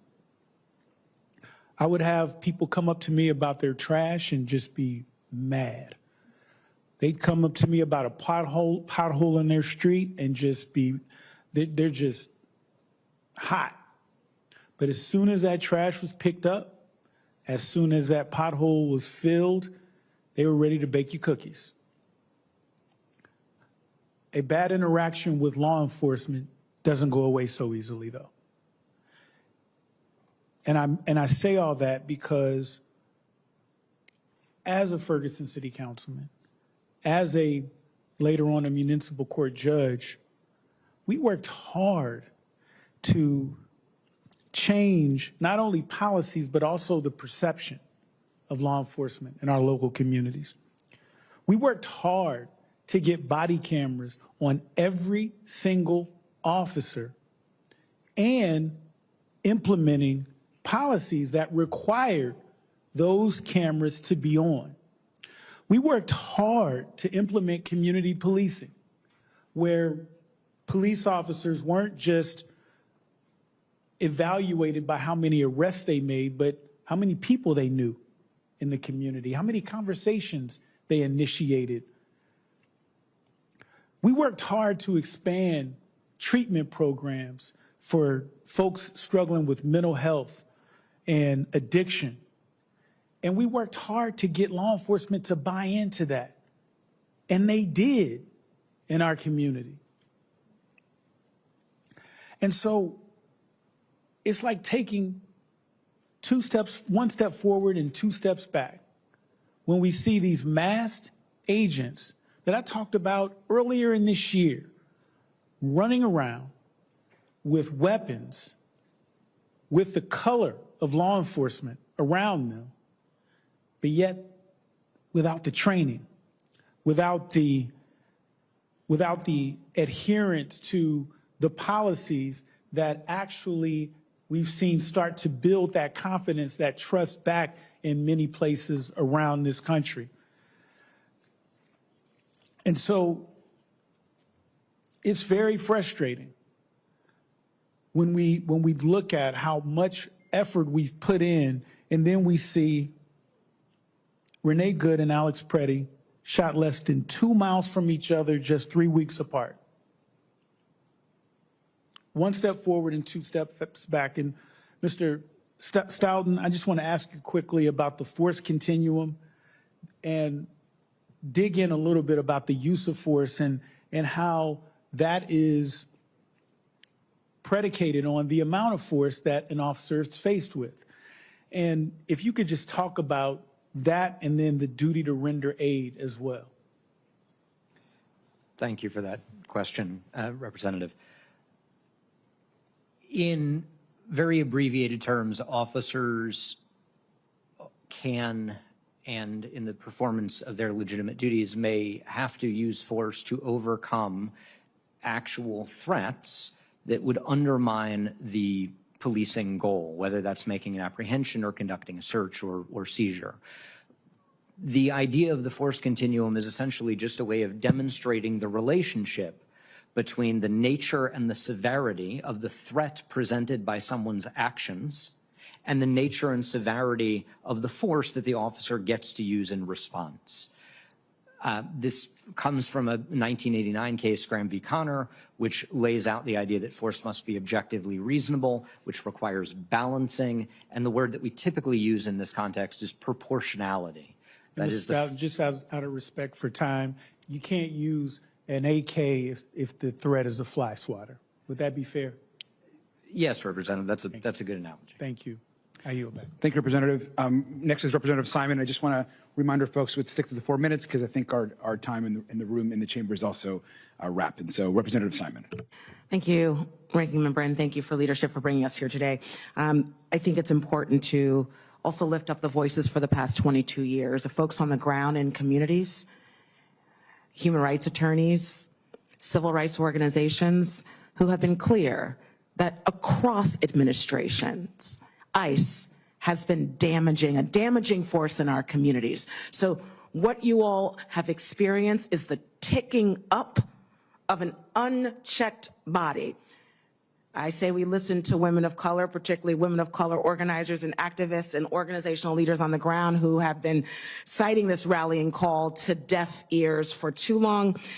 Today we heard a school teacher talk about being shot 5 times. Sister, thank you. Thank you for being here, the courageousness in your voice and the tears, so much power. I wish that we as legislators had the courage of you all standing here, sitting here with us today. We heard from a disabled woman who was yanked from her car and thrown on the floor and made bloody and incarcerated with other folks who had not been Mirandized. We heard from an expected father who was literally terrorized by ICE agents and lived to tell the story. The betrayal is a betrayal. It's a systemic and systematic betrayal. And we need you to survive. We need you and the rest of the American citizens and the folks who are in a process to gain their citizenship during this moment of tyranny. We need you to survive. I am so thankful. In Minnesota, brothers and sisters, just a couple of weeks ago, many of us went out to a hearing to hear from folks. We were able to go to Mrs. Good's memorial site where good Christian folks were reciting the Lord's Prayer over and over. We heard from a few of those folks that in Minnesota at night, you hear 2 things. You hear whistles. You hear whistles and you hear screams. The whistles are coming from the thousands of volunteers who have answered the call from their Lord to bear witness. The screams are coming from the children, coming from the mothers and fathers who are being drugged from their homes, from men and women who have sworn to abide by the Constitution. What you all have done here today, and I know it's been a long day, but you are bearing witness. Your words are sacred. Your experiences should hallow the halls of these hallowed halls. Now, Ms. Rahman, your testimony did something to my spirit, as all of your testimonies did. I came to Congress as a disabled woman to consistently humanize our experiences in an abled world. Thank you. You represent millions of people today who have had interactions with law enforcement and were dehumanized. Just one question, but before the question, again, my deep gratitude for you, Ms. Good's family, and all of you all have come here today. But my question, Ms. Rahman, is for folks with disabilities. Now that you become a part of a tribe of folks who have been disrespected and almost murdered by law enforcement, what would you like to lift up? Your testimony was beautiful today, but being a disabled advocate, being an engineer, being a scholarly voice all over the country, as a disabled woman, I'm wondering if you could give us a few more seconds about your experience and what that means for disabled Americans. Disabled Americans have great worth in this country, and anyone who does not identify as disabled should probably be aware that any one of you can become temporarily or permanently disabled in your life, and you will need the wisdom from folks who have been having this conversation. Thank you very much for your work also. I appreciate you more than you know. Thank you. Thank you all. Thank you, Representative. Next is Representative Min. Thank you, Ranking Member Garcia. Thank you, Senator Blumenthal, for hosting this hearing. And I think it's just very unfortunate that not a single person from the other side of the aisle is here at this hearing, because they are also needing to hear your powerful testimony. They're the ones that I think need to grapple with their consciences. I want to thank you for taking the time to share these deeply traumatic stories, particularly the 3 witnesses in the middle. What we heard today was so deeply disturbing and shocking, and to think that this could take place in America is just very, very surreal. But this is also very inevitable, because for now a year almost, we have been seeing an escalation of lawlessness and violence that is being permeated, it is being fomented and encouraged by the top levels of this administration. And we saw this happen last year in Southern California. And Mr. Rasone, you're just to the north of us in Orange County. We saw lots of incidents in Orange County, in Los Angeles. There's a gentleman named Narciso Barranco who was videotaped. It went viral because he was being punched in the head repeatedly. He's a gardener who'd been in in the United States for almost 30 years, the father of 3 Marines. And as with you all, the administration followed a well-worn playbook of trying to blame the victim. They accused him of being a domestic terrorist, of trying to attack the ICE agents with a weed whacker until that narrative no longer could withstand the videos that clearly contradicted it. And unfortunately, what we saw here, Mr. Rasone, Ms. Martinez, is that same playbook. And I just want to be clear, you were confronted by masked agents who approached you, threatening you with guns drawn, and you in your case, Mr. Rasone, your father drove the car away. Ms. Martinez, you drove the car away. And in both instances, it's clear you were trying to flee. You were not trying to hurt anyone. You were not driving at agents. And yet they fired gunshots both times. You were hit 5 times, 7 bullet wounds. And I'm so sorry to hear that, Ms. Martinez, but they blamed you. And that is exactly the same playbook that they followed with Renee Good and Alex Preti. And like my colleague, Representative Simon, I had the privilege of going to Minnesota to hear from local law enforcement, to hear from activists, and they shared the same story. And what is happening right now is that they are gaslighting us here in America. They are trying to lie about what's happening, even when they have videos directly contradicting that. Now, some of us have raised concerns for a long time that ICE is hiring the wrong type of person. And I know there's been a lot of emphasis on training. Mr. Stoughton, you talk a lot about the need for better training, and I agree with that. And yet what we've seen over and over is stuff that I don't think training would cure. We see violence perpetrated by people in ways that dehumanize their victims. And so I just want to ask you a few questions, Mr. Stoughton. You've seen a lot of these videos. Is it safe to say that walking up to someone and punching them in the face because you don't like what they're saying, is that something that's acceptable for law enforcement to do? Absolutely not. Is that a crime? Yes. What about pepper spraying somebody who's standing with the sign you don't like? Is that appropriate for law enforcement to do? No. Is that a crime? Yes. And if you just decide to tackle someone, blindside them in the street, they're not resisting arrest, they're not doing anything criminal, is that a crime? Yes, it very well could be. And should that be subject to an investigation? Absolutely. Now, we have not had any investigations until the murder of Alex Preti. In no instance that I'm aware of, and we've written letters to DHS asking some of these questions, have we once gotten any responses indicating that any investigations are underway with any of these victims. So Ms. Martinez, Ms. Rahman, and Mr. Rasone, I just want to ask you a few last questions. Did anyone from the government ever apologize to you? You can just say no. No. No? Or yes or no? No. No. When you were in the hospital, Ms. Martinez, did anyone ever visit you from the government? Only FBI and ICE agents. No, nobody, did Christy Noem, nobody else who called you a domestic terrorist, they didn't come visit you? No. No apologies, no visits, no regrets, apparently. I want to apologize to you on behalf of the United States government. This behavior is criminal. We need to prosecute it. Every single person in Congress, upon taking office, takes an oath to support and defend the Constitution of the United States. We need Republicans to step up right now and honor that oath. With that, I yield back. Thank you. Representative Tlaib. Thank you so much, Chairman. I come from the city of Detroit, the most beautiful, blackest city in the country, so I'm going to keep it real. Can I blow this? Is that going to be a problem? And this. That's all of our residents are using right now to protect themselves in the streets. Do you understand? This is what they're using. Whistles and their camera. I want to show you. Let's see what this army, fascist army disguised as some sort of federal agency is using. This is the home of Tiana and Garrison. This is their private home. Let's see what they have. And I want Seth to pay attention to this because I know you probably read about all the toys that they have.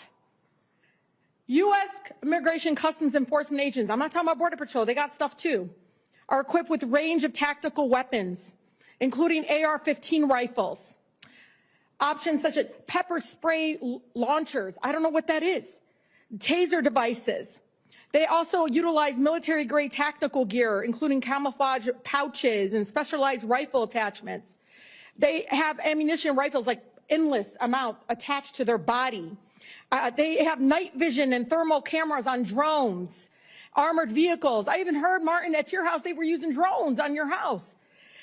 Contractors like Quantico, you know who I'm talking about, Quantico or whatever, Tactical, and these groups provide these materials. They make money giving us this stuff. Remember that. And every day they keep any of our immigrant neighbors who are asylee seekers, some of them are literally just waiting their turn to be able to get that pathway to citizenship.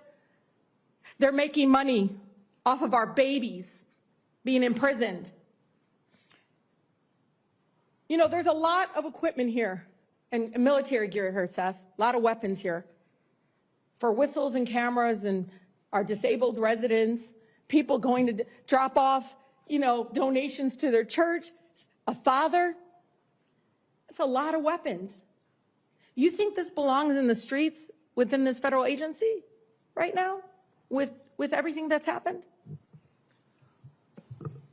While I do think there is a potential role for specialized equipment and training, I do not see the role. Well, my friends in the veterans, they said this stuff we use in Afghanistan and Iraq, Rashida.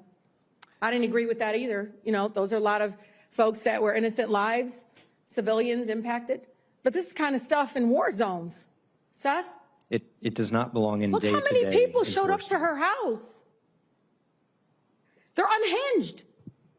And I just have to be honest with my colleagues. They're not here to listen to this, but I'm going to tell you all, it's not a slogan, abolish ICE. My residents in Southwest Detroit have been telling us for years.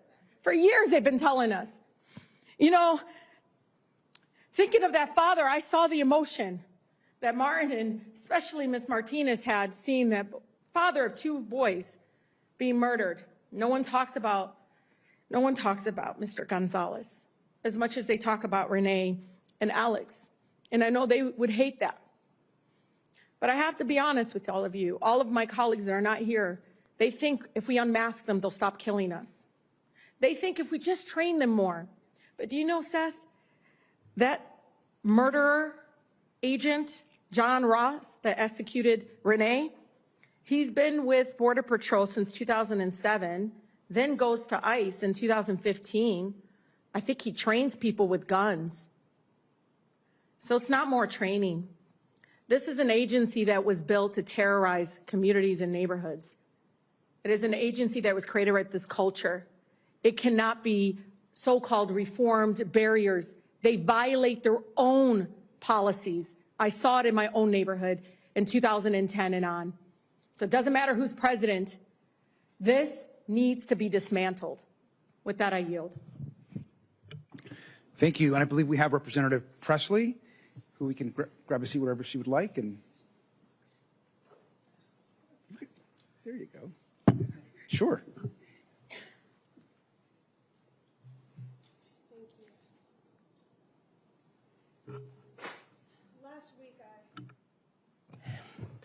Last week, I traveled to Minneapolis at the invitation of my sister in service and by bond, Congresswoman Ilhan Omar, to the Minnesota 5th, a district that I'd been to many times doing justice work. I went to bear witness to the trauma that so many communities are being forced to endure. I met residents who have watched rogue, masked agents detain, deport, and even kill their neighbors in broad daylight, in cold blood, without due process, without care for what their violence leaves behind. Public executions, public terror.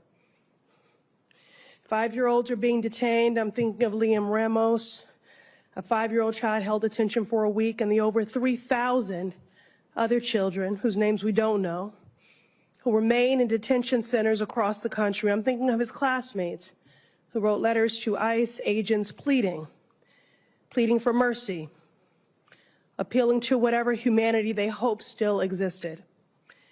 I will not accept a system that rips children from safety in the name of quote-unquote law and order. This is trauma, and the witnesses here today live with it. I so look forward to a day when people do not have to relive and weaponize their trauma in order to compel action from their government. But I'm grateful to those who bear their heart for the good of humanity. Each of you have shown immense courage, and it is time for Democrats to show that same courage and fight against fascism. As we negotiate funding for DHS, we have a real opportunity to do more than express concern. We have the chance to reject this campaign of terror, and we have a responsibility to do so.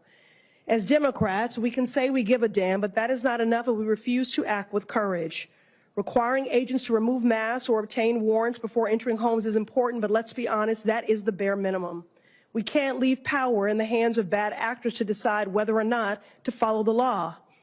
We can't make demands of people like Trump and Nome and then hope that they willingly comply. Our Constitution doesn't rely on good faith. It demands checks and balances. If we want real change, we must check this administration and rebalance power in the hands of the people where it belongs. Here is a simple fact.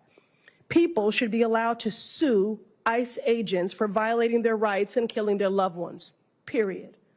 That should not be controversial for Democrats, Republicans, Independents, or anyone. But there are barriers in the way. Congress must remove these barriers with a two-step legislative fix. Step one, we need to close the loophole. There is currently a loophole in the law that prevents federal officials from being sued under Section 1983, which is a civil rights law protecting constitutional rights. If victims of violence can sue state and local law enforcement, they should also be able to sue federal law enforcement. Step two, we need to abolish qualified immunity. Qualified immunity is an unjust, court-invented legal doctrine that says law enforcement misconduct can be excused. That includes violations of constitutional rights. The Supreme Court has expanded qualified immunity to the point where even Clarence Thomas thinks it's gone too far. This accountability two-step is critical to reining in this extremist administration. During these negotiations on DHS funding, Democrats must prioritize giving power to the people to protect their rights. Mr. Rahman, you are the lawyer representing the Good family during this unimaginable, painful moment. You've spent decades litigating excessive force cases. How does qualified immunity impact your ability to seek accountability for your clients? Thank you, Congresswoman. Qualified immunity is a tremendous barrier. It's a hurdle to achieve civil justice and accountability for people who want to sue police officers. I liken it very much to a get out of jail card on a monopoly board, because unless it's clearly established that the officer violated a law, they get a pass. They get qualified immunity and the lawsuit is dismissed. You cannot achieve that. By your suggestion, which is a good one, we're aligned, by abolishing qualified immunity and making the employer, the agency, the law enforcement agency responsible for the police officer's actions, we have accountability. We have a system of justice that would be fair and gets rid of that hurdle. Thank you. We need laws that empower families like those that have testified before us today. We should use these negotiations to rebalance power, to restore accountability, and to protect the people that we were actually sent here to serve. I yield back.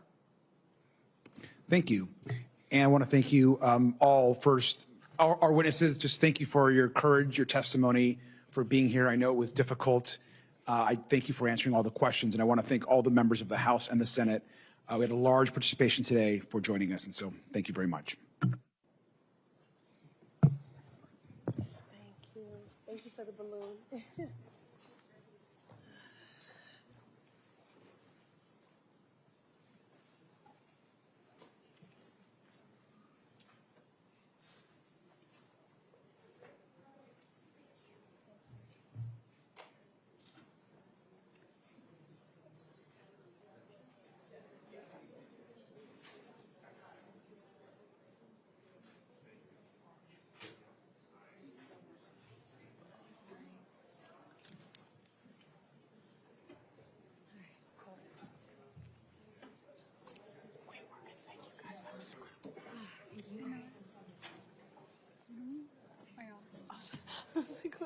What did you say?